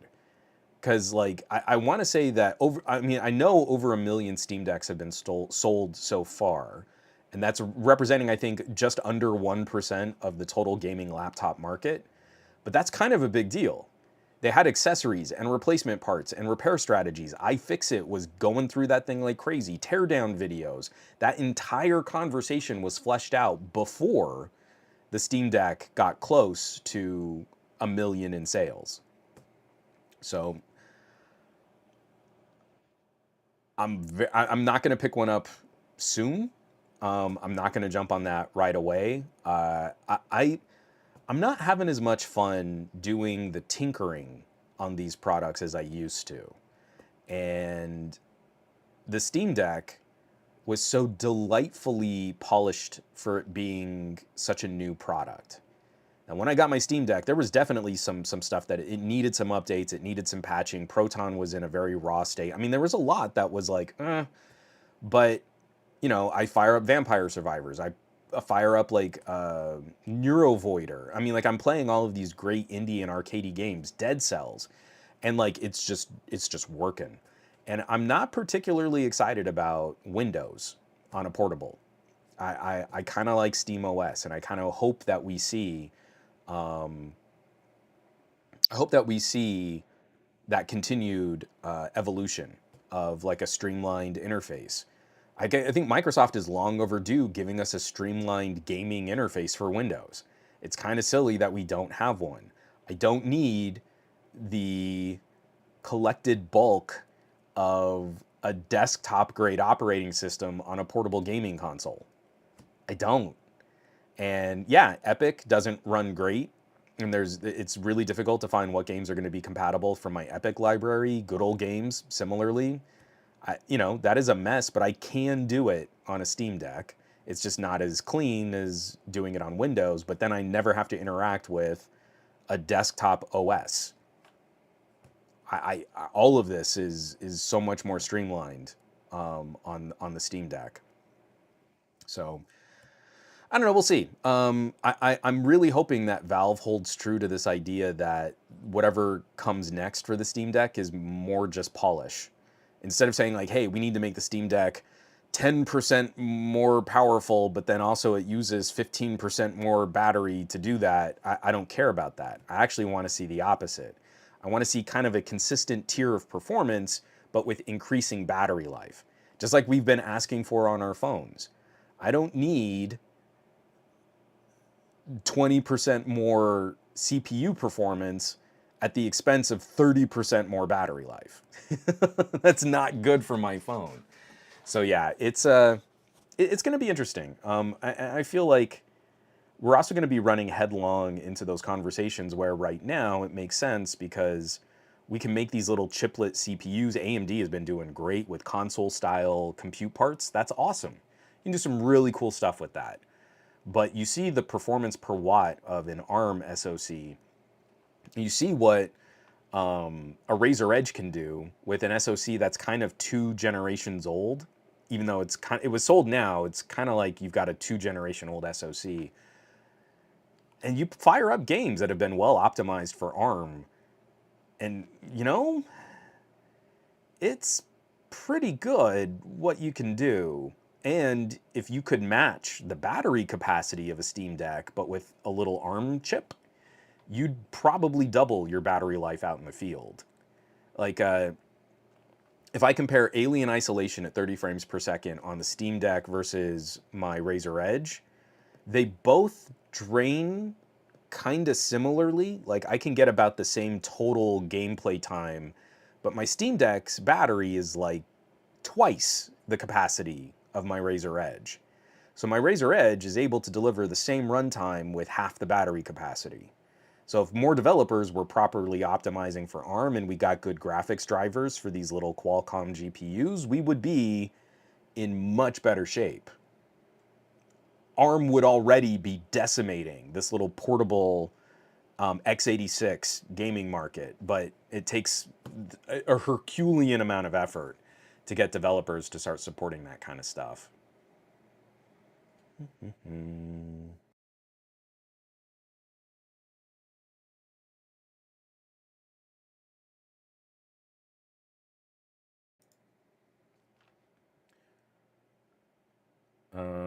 So yeah, like Gabaletta saying, the biggest thing for me about the Ally is the power ceiling, the charging time, and the fact that it's running Windows out of the box. I know that's going to be a draw for people. It is not a draw for me. I kind of like SteamOS, and I'd love to be playing with more Linux. I really like what you can do on a Steam Deck, and the main interface being so streamlined for just getting into and playing games. I kind of prefer that, and I wish Windows had an analogous streamlined use, but they really don't. Um, Hold on. Oh yeah, and ETA Prime. So replying to Farhan, Gabaletta says ETA Prime has done a remarkable job highlighting all the ups and downs of its current state. And it, again, there's nothing that I've seen so far that would make me think that the Ally is in any kind of trouble. I need to see that they can iterate on some of their promises, but all of the potential is there. The hardware is there. ASUS can make really good and really disruptive hardware. But that was also what was so exciting about the Steam Deck is I had very low expectations on Valve's longer term software support for this, and the way that they've managed the Steam Deck has been very encouraging. Dave Burns, no, Juan, the benchmark must go higher. I don't actually want to game on my Steam Deck. I just run Geekbench scores all day, every day. Ah, it's so funny. From Vazikos. Yeah, this one's a bummer. And we've been kind of poking around on some of this too. Vazikos saying, speaking of chips, Oppo is exiting the business. No more Mari Silicon. It's and also it's like it's been a concern for Qualcomm and who else? I think MediaTek. A representative from MediaTek was also saying like, hey, this is also kind of a concern. We like to see what our manufacturing partners can put out for this custom silicon. I kind of rambled on this for covering part of the story. I think we talked about it a little last week. It might have been 2 weeks ago. But it's a big concern when you have these little coprocessors. It makes it more difficult for a manufacturer like Vivo to make an experience more consistent if they aren't stapling on their own image processing. So I have the Vivo X90 Pro that's using a MediaTek chip. That's a different pipeline of image processing than a Qualcomm chip, except those really expensive, not really expensive, but those more premier tier Vivos can use their own coprocessor to manipulate image data. So what a MediaTek chip in an X90 can do versus a Qualcomm chip in an X90 is brought closer. The phones are going to process images similarly. It's going to be a more consistent experience if you go from an X90 Pro to an X90 Pro Plus. And we lose a lot of that experimenting. We lose a lot of what makes a phone feel a little bit different. And if all you can do is lean on just what Qualcomm is doing or just what MediaTek is doing, it kind of reduces the innovation and it kind of streamlines all of that. So it's kind of a hard loss if they never come back to making their own coprocessors.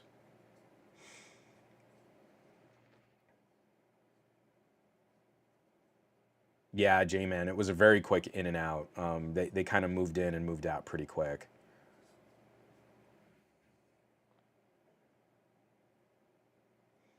So from Gabaletta, the part that confuses me about the Ally launch is the pricing. $699 for the Z1 Extreme with 512 gig, while the standard Z1 with the same storage is $599.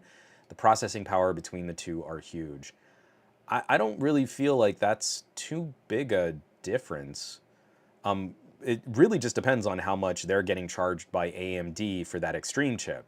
So if the yields on those little chiplets are really low and you're binning, so you look at a Z1 and you look at a Z1 Extreme, and they're likely the same silicon, except the Z1 Extreme is rated for this tier of performance where the Z1 is rated for this tier of performance. So if you're looking at them comparatively like that, if your yield of acceptable Z1s is really high, but your yield for acceptable Z1 Extremes is really low, then those Z1 Extremes are going to be a lot more expensive. And I think there's also something to be said for just like kind of creating a tier where you're taking a hard shot at the Steam Deck. That Z1 is roughly going to outperform a Steam Deck, especially once you push to more like 15 watts. Steam Deck kind of takes the win if you're playing more like, if you can control for the power outage, the power output at like 10 watts, Steam Deck looks like the better performer in a lot of these showdowns. But we have that higher power ceiling and we have that higher performance tier. And if your Z1 can climb up to there where your 599 ROG Ally is really chipping away at all of the value proposition of a $650 Steam Deck, you've scored a very significant consumer psychology win in price to position. Then, because of all of the costs associated with how expensive it is to make a little chiplet, AMD is not selling these broad yet. I think this is the first major partner that they're sending this chip out to. So if you get those Z1 Extremes, those are going to be a premium on top of a premium. You've got to build in the profit margins so that you can continue operating at that scale.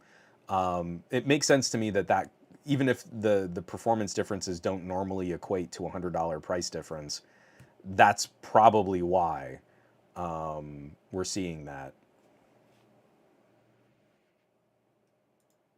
Yeah, Copy Cash, we need to be gaining more chips, not losing them. Unfortunately, I think we're going to see, and it doesn't need to be this way, but to keep profits and shareholders happy, we're going to see kind of a general constricting of the tech market for a bit. And then hopefully we'll see some players step out to start disrupting again. But right now, disrupting is expensive. I had a couple tech articles that I wanted to highlight. We can kind of cover these real quick here for the last 20 minutes. As my voice is getting a little fuzzy, it's getting a little flaky. I wanted to show this one. Samsung is backing down from its threat to switch its Android phones over to Bing. So let's assume that the Samsung and Google rigged market is going to be healthy for a little bit. There was like another article that I saw about the Duo, the Surface Duo. And they were like, off record, we heard from Microsoft engineers that they were really frustrated that Google was not supporting the Duo at all. So like Samsung was getting all this early access to Android 12 and Android 13. And the Duo team would just get it kind of whenever Google would send out betas to everybody. And so people would complain, like, why isn't the Duo getting faster software updates? You know, my Z Fold already has this update. And you're like, well, yeah, but Microsoft is starting from scratch well after Samsung has already finished polishing this up with Google's support. You know, the same thing is happening in smartwatches.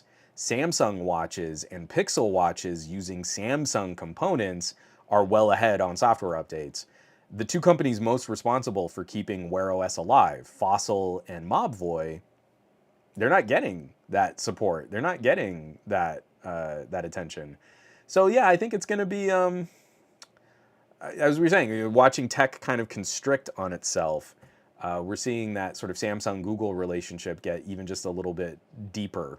Whatever they needed to do, whatever check, Google needed to cut Samsung to keep Google the default search engine on Samsung phones. I'm sure Samsung was just using Microsoft as leverage.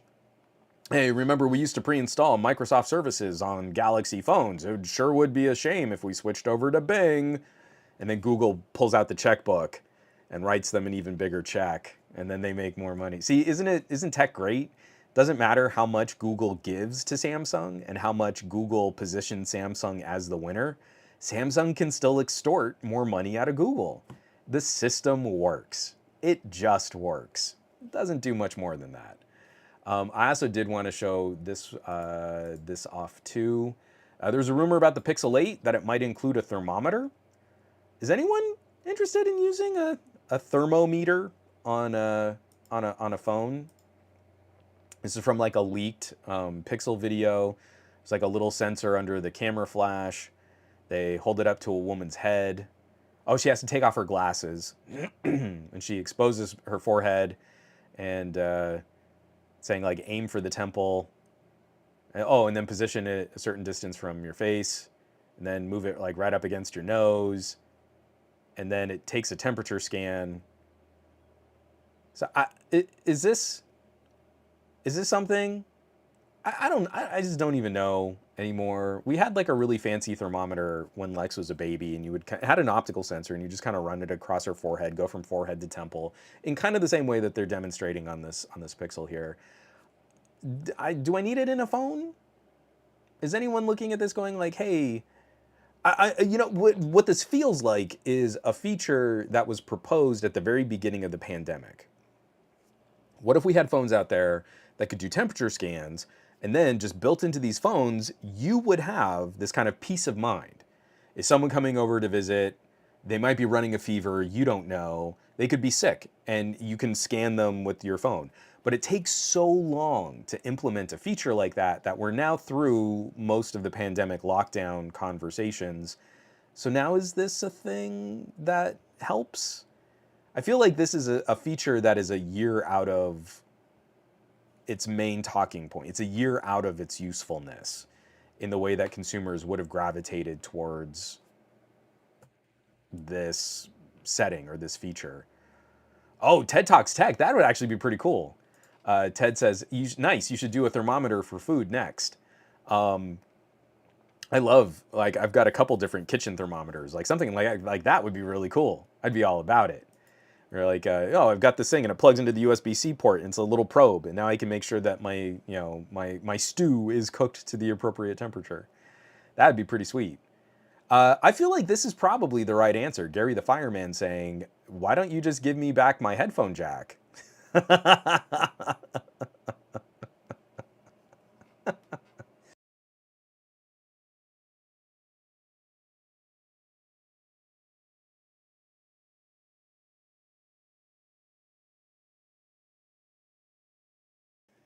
This could be really interesting, Soar Hunter. To be sold in the EU, the thermometer needs to go through certifications. I'm not sure Google will be able to guarantee it works according to the regulations.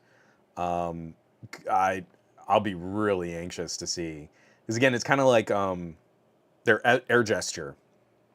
So they're for the Pixel 4, and you're like, that couldn't operate in India because they didn't have the licensing on that feature is kind of crazy. Not the licensing, they didn't have the regulatory support for that feature. Yeah, I don't know. I don't know what we're supposed to be getting lit up about with a thermometer, or what additional health benefit that might bring for data tracking temperature. And then I just wanted to, we can wrap out this show, this conversation. I know someone else had asked about it, um, talking about Apple and if I'm excited about Apple's mixed reality. I did pull this from Mac Rumors. Report Apple executives cautious of mixed reality headset amid compromises. This is written up by Hartley Charlton. Key Apple executives, including Tim Cook, Craig Federici, and Johnny Sroji, I've mispronounced your name, I apologize, kept their distance from the company's mixed reality headset throughout its development process amid a series of setbacks and compromises, according to Bloomberg's Mark Gurman. So, what originally was proposed and what Apple executives wanted was a more sort of augmented reality set of like glasses. So you would put like a pair of glasses on your face and have this amazing AR experience. And what their headset has kind of morphed into is a more traditional VR set of goggles, like a really big, not really big, I'm not saying like big, heavy, I mean like a more immersive but contained visual experience, more akin to sort of modern day HTC headset or like an Oculus. And I wrote a sort of a rant. It wasn't even really a very well thought out editorial, but there was this one analyst who posted this thing that like only Apple can save VR. And it was a really frustrating analyst's take on the VR market, because it's like they cherry picked a couple really lame data points, like oh, well, we need to see developers and manufacturers that need to find some excitement in this market. And I agree with that. I think VR has kind of stagnated, especially with the way that Facebook is doing business in VR. But they took that and then said, well, look at the Oculus Pro. I mean, that's a premium headset, and it's only sold like 100,000 units. Only Apple can come in and bring people to the table and get people excited. And you're like, that is the dumbest analysis of sales data. Was you took one headset, the most expensive headset that Oculus sells, and ignoring all of the other market trends, you've determined that rightfully it is a failure. I would say the Oculus Pro is not a successful product, but you're also ignoring the fact that every other Oculus Quest, when you combine them as like an ecosystem, like a console ecosystem, the Oculus Quest and the Quest 2, that now you're at like 20 million units. If we really try to do the math on Oculus Quest 2, it is very close to the projected sales of like the Xbox Series S and Series X. That's the number of Quests out there, is very close to Xbox sales in this generation. Apple doesn't need to come in to save anything. Apple coming into this space is only going to serve as a distraction from the companies that have already existed in this space, have kept it alive, have kept people interested in it. Similarly, we could look at like the attach rate, probably crazy low. We would never consider it just in outright sales to be a whopping success, but look at PlayStation VR and what Sony has been able to do in keeping VR conversations relevant. So we've been getting this promised like glasses solution from Apple, and we've got all of these people just like so hyped up and so excited. Oh, well, Apple's going to do it right. They're always late to the party, but when they do it the way that it should be done. It's always the best, except for when every single product of theirs still needs a ton of work. Like look at AirTags. AirTags are a perfect example of Apple not only not getting it right, but delivering a product that was rife with potential abuse built into it. And again, they didn't fix that ahead of time. They didn't think about it. They just put the product out there and they turned everybody, Android and iOS users, into beta testers to then try and figure out how to do location geo-tracking even better. But they've been talking about this as if they could figure out how to make augmented reality happen in something that looks more like sunglasses. They don't have any special secret magic applesauce. They don't. They're a very good engineering and development team, but they can't fight physics in any special way that every other manufacturer can't do also. That sentence was really clunky. They're not special. And so now it seems the reality of that is catching up with this marketing and presentation. So we're probably going to see this soon. I would say it's probably going to get teased, maybe at WWDC, but over the next year, and with a potential release probably a year after that. And they're going to try to make it sound like this was always their vision for this. And that was never their vision for this. Their vision for this, they really believed they could create some kind of AR and sunglasses. They're not even close. So far, I think the closest we've seen at scale is Google. I'll pitch my Focals by North. Focals by North were still, I think, the best consumer-facing idea of moving a smartwatch interface up to eye level. It's not AR, but it's a notification heads-up display. But Apple immediately started rumoring up about what augmented reality was going to be, and everybody acted like, oh, well, don't buy anything now. Don't buy a really good product today that's going to be really good for you. Wait until Apple does it right, and then they'll do it right, and then you'll have AR. And we're not going to get that. We're never going to get that in this kind of wait and see. Doesn't matter if a company puts out something really great, don't buy it, just wait. Just wait until Apple puts out their AR, and then it'll be the real AR. And you look at these images of it, and you're like, yeah, it's just going to be like another VR-style headset. And you're like, I'm sure it's going to be a really lean, sleek, nicely built VR headset, but it's still just going to be a VR headset. And probably with the pros and cons of going smaller. Like some of the experiences that I think people have had with HTC's new Vive headset. Things like how much more difficult it is to get diopters or adjustment lenses. Can you wear glasses with it? If it's so sleek, do you have the ability to customize it so it really fits your personal biology?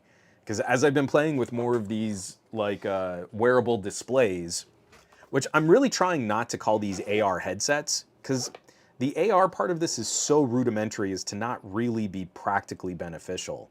But where I've been a huge fan of being able to put something on my face and have a private projection of a really, really, really large display. It's like I'm always walking around with a projector that fits in a shirt pocket, right? I have a private movie theater screen sized experience anywhere I can fit a pair of sunglasses.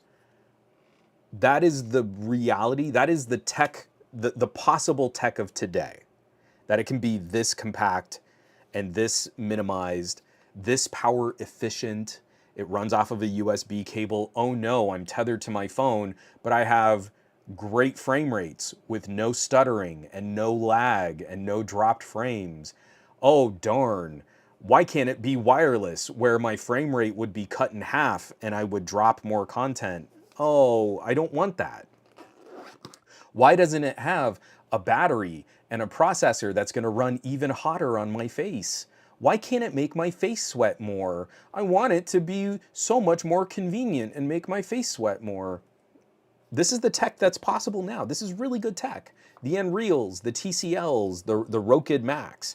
You can put this on your face today and have a wholly unique viewing experience like you've never seen before. But we're waiting for Apple to come and save us in the VR space by delivering tech that we've already had for years through HTC and through Valve, the Valve Index, through Oculus. If you want something that's heavily subsidized and wrecks your personal data and profits off of all of your consumer behavior, you can buy an Oculus, and you can buy an Oculus really cheap. This entire conversation is completely flipped. But as soon as Apple shows this off, I guarantee you, hit me up on social media, I guarantee you, as soon as Apple starts talking about it, they're going to pretend this was always the product they wanted to put out. And it was not. Just like the AirPower charging solution that Apple never got off the ground. Wireless charging, oh, we're going to make it better. And they never did. They're going to try and make it sound like, well, we always intended to start with this VR solution, and then we're going to move into AR and blah, blah, blah, blah, blah. That's a lie.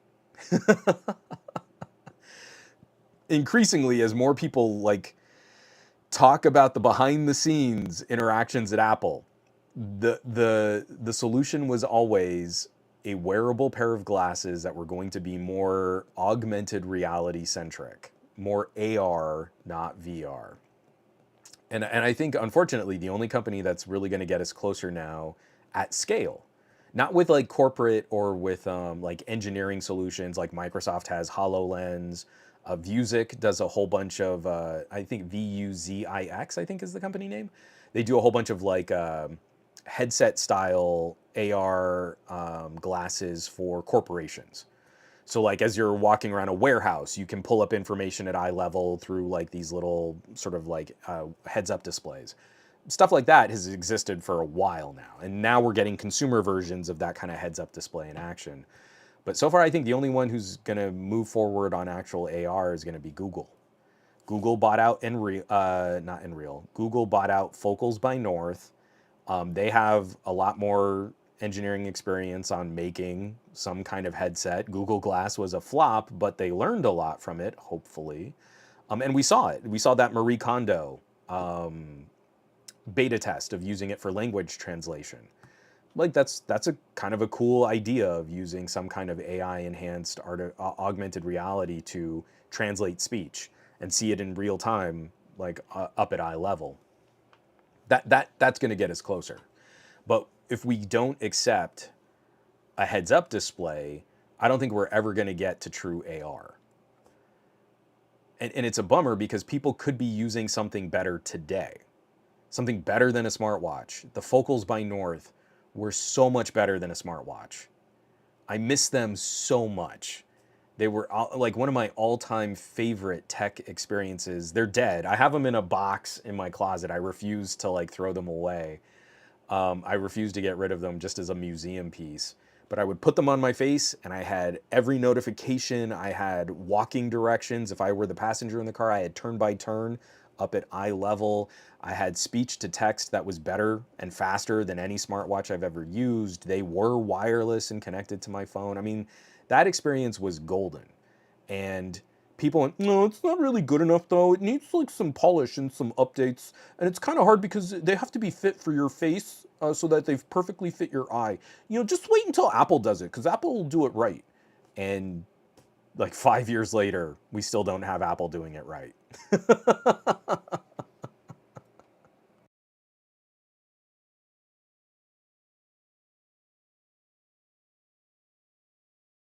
Yeah, I mean, Aditya, but tell me we don't have techies that are actually fronting this idea. Don't buy a perfectly great product today at a reasonable price. Hold out for an indefinite amount of years for Apple's ecosystem lockdown plus Apple tax to buy mostly the same product in an aluminum body. Yeah, kinda. I'm no big fan of Meta, and I'm not going to give Oculus any money, but you could already be using an Oculus and having a great time. And it's going to be a lot cheaper than any Apple headset. You will not be paying the Apple tax on an Oculus.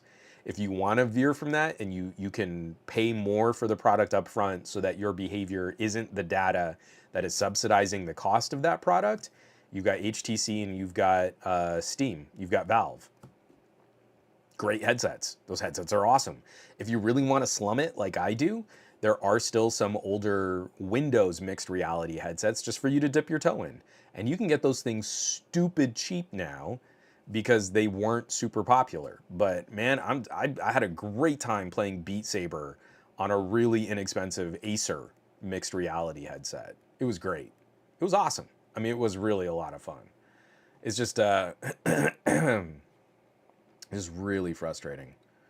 From Lyndon, Lyndon says, I don't think I want VR. I'm always going to have more fun rolling around in the dirt with my phone, taking pictures of ants and flowers, than sitting in my room strapped to a headset. There is, no, I feel you, and I'm not picking on your comment. I'm not saying you're wrong. But when we talk about entertainment, there are varying levels of immersion that I think are valuable. Playing a game like Beat Saber is just an absolutely stunning experience, and it makes you feel so incredibly powerful. You've got two little lightsabers, and this music is thumping, and it is completely immersive. And you go to the void of VR, and you lose the sense of your body in space, and you're swinging these sticks around and you're slashing through these cubes, and it's so basic and it's so simple, but it's so captivating. You're working up a sweat and you're really working out. I mean, like, your heart rate is up and you're moving your arms. It's kind of a brilliant fitness side benefit to gaming in a way that you've never gamed if you just sit on your couch and hold a controller. Again, akin more to like Wii Sports. You know, I've got my nunchucks and I'm moving my arms around and I'm kind of dancing to the beat, only you don't exist in your living room anymore. If someone takes video of you, you look like a total goob. You look like a total doofus as you're winging around and slashing and stuff like that. But with the headset on, you can't see any of that. And it's incredible. Similarly, I'm a big nut for Tetris. Tetris is like the game I've played my entire life. I think I've been playing Tetris since like since it was created. We had an 8088 XT. We had it on a 5 1/4 floppy drive, the original like grayscale graphics, and I think we had that in like 1987, maybe 87 or 88. My mom and I have been playing Tetris since 1988. I still play Tetris today. Tetris is still like one of my all-time favorite reflex and gaming, just one of my favorite games of all time. Putting on a VR headset and firing up Tetris Effect is transcendent. There's no better word for it. It's not like Tetris, they do anything different. You're looking at a Tetris board right in front of you, and blocks are falling just like they always do. But you are removed from time and space. You're in the void of VR. And the music starts coming in, and the Tetris Effect soundtrack is a banger. Even if you don't ever really play the game, get the Tetris Effect soundtrack, and it is great. Beats to study by, beats to work to. And I'm sitting in this void, and you start getting through one of the boards, you collect enough lines, and it starts amping up the music, and graphics are flowing through, and there's like the digital ghost of a whale that like floats through the background peripheral vision of your field of view. And as you're looking around, the board is here, but like your head is positioning it, so it still feels like you're kind of looking out into space at that Tetris board. And there's really nothing like it. You can't recreate that with a good monitor. Because the second I'm like, my peripheral vision acknowledges that there's like a wall here and a bookcase here, and like my anime scroll is up there and there's a window, I'm only so immersed in the game. So there's a part of VR that I am so anxious to share with other people because I think it's really interesting. But it's also similar why I like these sort of less expensive but more passive wearable displays, because it's a privacy thing. It's I don't want this up on my laptop screen if I'm out in public. I might be working with sensitive data and I need to kind of keep it locked down. Or I just want to be as comfortable as I possibly can when I'm sitting in an airplane seat. And instead of rolling up and playing a game on my Steam Deck and looking down at my hands and my neck is all rolled forward and my arms are all cramped up, I can put this on and I can kick my head back, and in front of me and the rest of the airplane is a giant projected image, but I don't have to move to see it. I can be as comfortable as I possibly can be and have the best visual experience possible on this airplane. And I don't even have to take up the space of like the little folding tray.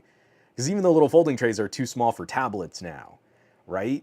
So screw that. I just keep the Steam Deck in my lap. I can game as long as that Steam Deck battery can hold out, and in front of me is this amazing image. So I think the idea of moving content to these other consumable experiences has so much value. And I think it's so impactful. But I still feel like the criticism's like, go outside and touch grass. I'm a macro photographer. I love rolling around in the dirt and shooting funky photos of snail shells. Can't replicate that in a VR experience, but I don't replace one with the other. If I want to play a game, I want to play a game. If I want to play something immersive like that, I can break out a headset. If I want to go outside and roll around in the grass, I can go outside and roll around in the grass. And I think they all kind of contribute to a tech conversation. I think they all have their places, they all have their parts. But the thing that is difficult is I can tell everyone in this chat, take out your phone, use these settings in your camera app, and go shoot a photo of a funky looking bug. All of us can go outside and find something like that to do with our phones. You don't have to buy a thing, you have to swap a phone, you can take the phone camera you already have. All of us can experience this, and it's a very casual expression. I shared this idea with you, go out and try it. That's easy. I can tell you about VR like I just did with Tetris Effect and with Beat Saber. I can tell you about a wearable headset like I just did with the Rokit and the Nreal Air. Until you put one on your face, you don't know what it's like. There is no amount of telling you about the experience that you can really share that experience. And you can't just go do it, right? I can't say, go find a wearable headset and try it out. Because they don't exist anywhere for you to try it out. Go outside and shoot a close-up photo of a bug. All of us can do that. You don't need anything special. You can immediately just go out and give it a try. try and passively watch a movie projected on a huge screen through an Nreal Air style headset. Can't do it. There's no place for you to experience that. No Best Buy, no Target, no electronics store of any kind. That does not exist. That experience does not exist anywhere. And even our ability to share VR is really constricted again. Because, like at the peak of like HTC versus Oculus, you could sometimes find like a kiosk in a mall and they'd put a VR headset on your face and you could kind of play around and see what it was like. And even those don't really exist anymore. It's really tough. I really just, I don't know what pushes people over into trying things again. Because right now it feels like so many people have been hyped, so much hype. Oh, this is going to be the most amazing thing you've ever tried. And then you try it and you're like, yeah, it was cool, but it was all right. And I feel like I'm not trying to oversell headsets in VR and all this stuff, but it's also like until you see it, until you try it, you don't know. But it's a really big risk to like buy it and then not like it. So where can you test drive it? And that's just killing me because like I can't get people over that hurdle. I still hold it back. Like my aunt passed away sadly, but my fondest memory, I had my beat up Razer 14 laptop. Just like it had a gut rot mobile. What was it? The GTX 970 mobile GPU. It was just powerful enough to run Beat Saber decently off of my mixed reality headset. And it was good. It wasn't great. You're even having to deal with like quality and graphic settings with Beat Saber, which is not a visually complex game. But I took it down to this little family gathering, and it's my aunts and uncles. We're not talking about kids, although a couple kids did try it. It was a pretty big group of family, but it was outside. It was the only place that we could safely set it up because my grandfather's house was just cluttered with all this memorabilia and like all of these, almost like a museum, all of these antiques. And so we take it outside to the back porch, and we have this nice little shady spot. The great thing about a VR headset is you don't have to worry about the sun, washing out a display because it's a pair of goggles. So my aunt and my uncle, she was really into like period drama, Jane Austen. They would go to like, I forget what they're called, but like fancy dances that were of like this Victorian age, tea parties and things like that. My uncle, super into like Star Wars, science fiction, sci-fi movies, adventure, stuff like that. And so we put the headset on him, and he just scrubs out hard. He can't make it like more than 4 swipes into a song before he's made so many errors. Kind of like Guitar Hero, you make so many errors, you just totally fail.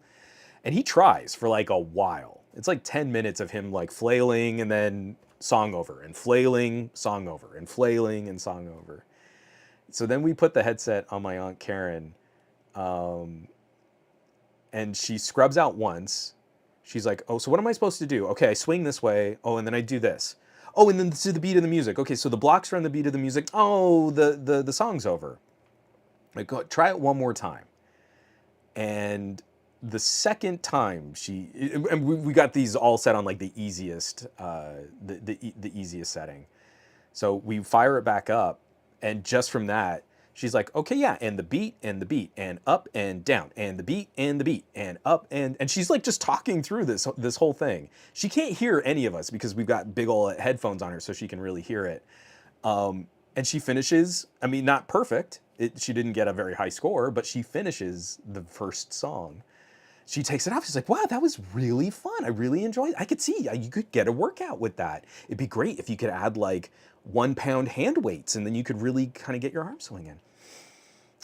So then one of my other uncles walks up, and he says to her husband, like, oh, well, I guess we can see who the real Jedi is in the family. He had been like all smiles, all laughs, like, oh yeah, she's doing so good. Oh yeah, I'm so proud of her. And then he hears, I guess we see who the real Jedi is in the family, and he shuts down. Well, I mean, That's different. I mean, because you were holding it and you can't really feel. But I mean, it's like, yeah. I mean, she did good. She did well. Got so sensitive about it. But here's my Aunt Karen, Jane Austen fan, period drama fan. Let's talk at length about Downton Abbey, just slashing lightsabers through blocks, and you're like, that's it. That's VR. That's what's so magical about VR. That's the experience you can bring to someone who is not a gamer, who is not has nothing to do with tech, is not interested in science fiction, and she had a blast, and she experienced something that was really, again, just one of my all-time favorite family stories. Is, oh, I guess we can see who the real Jedi is in the family. So, on that note. Let me. I'm gonna take a drink of coffee here, and we're gonna do our full wrap up. I talked out a little longer than I'd meant to, but this was fun. I'm glad we were able to spend this time. This is getting good. Diaries of the Delilah. Diaries of Delilah Swan. Do you think AR glasses will become commonplace soon? I don't think they will become soon. Unfortunately, I think too many companies are going to be afraid to give us good heads-up displays. So again, all we need to do for our next step is get people comfortable with smartwatch data, Fitbit data up at eye level. And as soon as we do that, we would have so much more manufacturing experience, so many more beta testers willing to give this stuff a test drive. It would radically accelerate our ability to iterate on this stuff, and companies would make money. Once a company is making money on a pair of glasses, they invest that money into making more glasses. Right now, we've convinced consumers, and we've convinced techies especially, don't buy anything yet. Wait until Apple or Samsung or Google make the real thing. But we can't get there. We can't get there without that market data. We can't get there without that use data. And we're going to be stuck. So I don't think real, fully interactive, three-dimensional tracking, objects that can kind of pin in space with that kind of specificity of head movement, I don't think we're going to see that for consumers relatively soon. I mean, you look at how much compute power you need for that. You look at how bulky HoloLens is, how bulky VR headsets are. I don't think it's coming anytime soon. We need an order of magnitude shift in manufacturing to be able to pull that off in a reasonable way that is going to be consumer accessible. So until we see people get over themselves and interact with some other type of smart glasses that aren't fully AR, we're going to be stuck.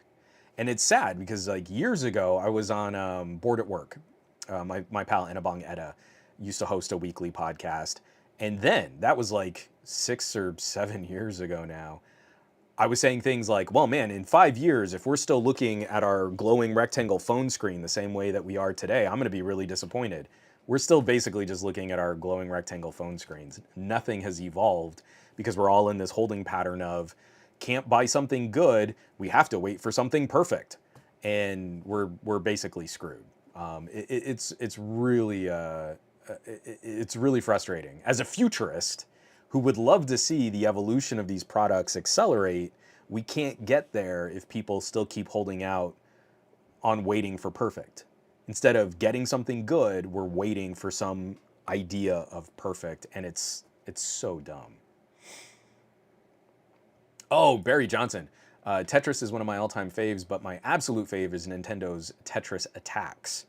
I really like that as like a great battle royale take on Tetris, but I mean, there's like amped up short form. I just want to burst through a couple quick matches, and that's what Tetris Attack is great at.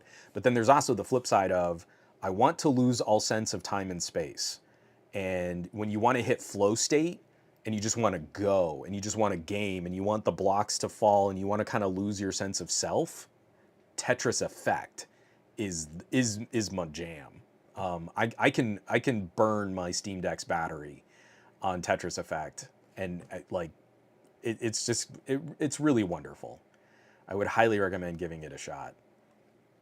Kappa Cash, Google Cardboard had so much potential. I remember my daughter getting lost in Bohemian Rhapsody and some other cool educational apps it had. And again, think about now how much more powerful our phones are. If we could make just a simple display headset that was powered by our phone, it would run so much cooler than having our phone smashed up against our face. We would have better optical quality for not having just cheap lenses magnifying our phone screen. We have all of the manufacturing that would be necessary to make an absolutely incredible passive phone-powered VR headset. But we can't do it. A bunch of techies decided it wasn't cool enough, it wasn't good enough. You shouldn't buy stuff to make that happen. We had Daydream. Daydream was really good, but it needed the kind of evolution that we have today. Imagine Daydream with a Snapdragon 8 Gen 2 and the graphics prowess and the performance and the battery, the performance per watt advantages of phones today powering Daydream now. Now that would be awesome. Can't have it. Someone decided it wasn't good enough a couple years ago, so I guess we just give up. Oh well. That's why we don't get cool stuff.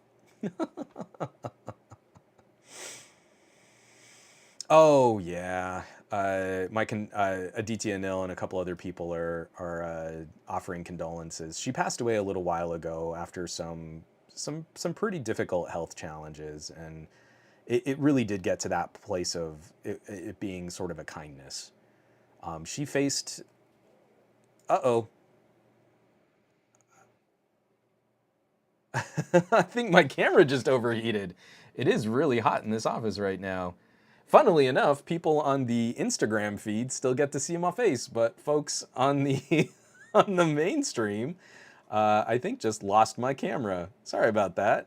But yeah, wrapping this all up, she handled it so bravely, and she really was an inspiration for, I think, coming to that sort of end of life conversation and conclusion, and just a lot of respect for being able to spend that time with family.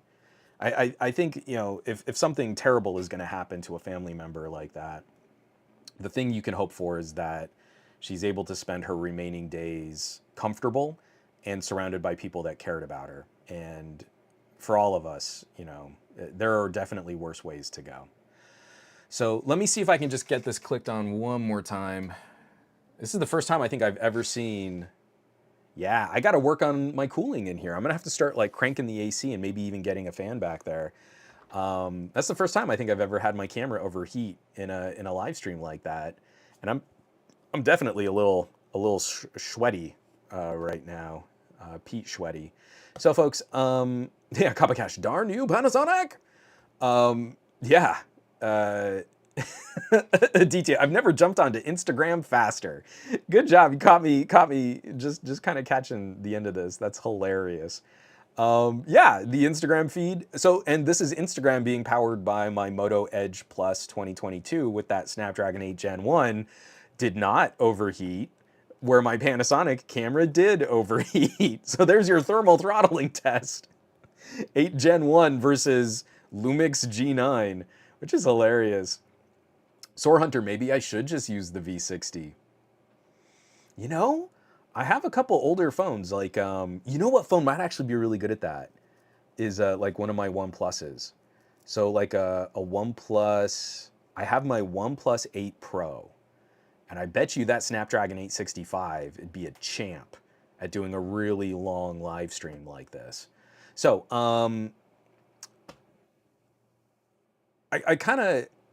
I had hoped to maybe try to plan more or to do more for episode 300, but there's something kind of special to me that this ended up just being a regular episode of the podcast. And I really appreciate everybody who's been hanging out, who's been fostering these conversations. I have to do the for El Jefe Reviews, a buddy Jeff. First of all, absolutely check out his channel because he is the go-to resource for talking about Bluetooth audio and Bluetooth earbuds. But subscribed on the Twitch, so thank you very much for your support, Jeff, and I definitely appreciate it. It's heady stuff when you start reaching some of these like milestone numbers. 300 episodes of a podcast is so much talking. And I really appreciate that for our community being a little smaller and a little more focused, that we're still able to host and participate on these conversations where it makes sense to spend a little bit more time looking at stories as they evolve from week to week to week. It gives me a little hope. I mean, it really does. I start my week off every week with these kinds of podcasts and these kinds of conversations because it's the only way I feel I can make it through the week and feel like I'm not just alone in my concern for some of these topics and for some of these situations that we find ourselves in. And I hope that that's also something that happens with people who tune in. That even if it's just something as simple as like, oh, I mean, I don't agree with everything this guy says, but he at least seems to be kind of concerned about some of the same things that I'm kind of concerned about. There's this isolating aspect of social media when you stray from whatever's popular, from whatever is most profitable on a social media algorithm. And I hope that these little baby steps that we take outside of those buffer zones, we at least just don't feel so isolated. So, on that note, I hope everybody has an amazing week. We've got some cool stuff coming out. I have lots of toys to play with. I've got videos on the Xperia. I've got some stuff I'm still under embargo on. I'm hoping this week there's a really cool tablet that I really want to play with, and it's not the tablet you think it probably is, and I'm dying to spend some time with it, and that would be really exciting also. And then a ton of camera stuff. Sony camera stuff, Xiaomi camera stuff, Poco camera stuff. It's going to be a lot of fun. So I hope everyone's having a good time. Stay tuned. There's a lot more to share. On that note, I hope everybody has a fantastic week. I hope you do awesome with your technology. I hope you are awesome with your technology. And I hope to see everyone back here next week for another episode of the Monday Morning Tech Chat Show on the SGGQA podcast channel. Next week is a pajama podcast. So I'm thinking we need to just veer completely left field. Like if we want to talk about music or movies or video games, if we want to make it a video game stream, I've been playing so many great games lately. We can absolutely just transition that over. That's next week's show. I won't even change out of what I slept in. It'll be great. So stay tuned. Take care of yourself so you can keep taking care of others. I'll catch you back here next week. I love you all. Be safe. Take care.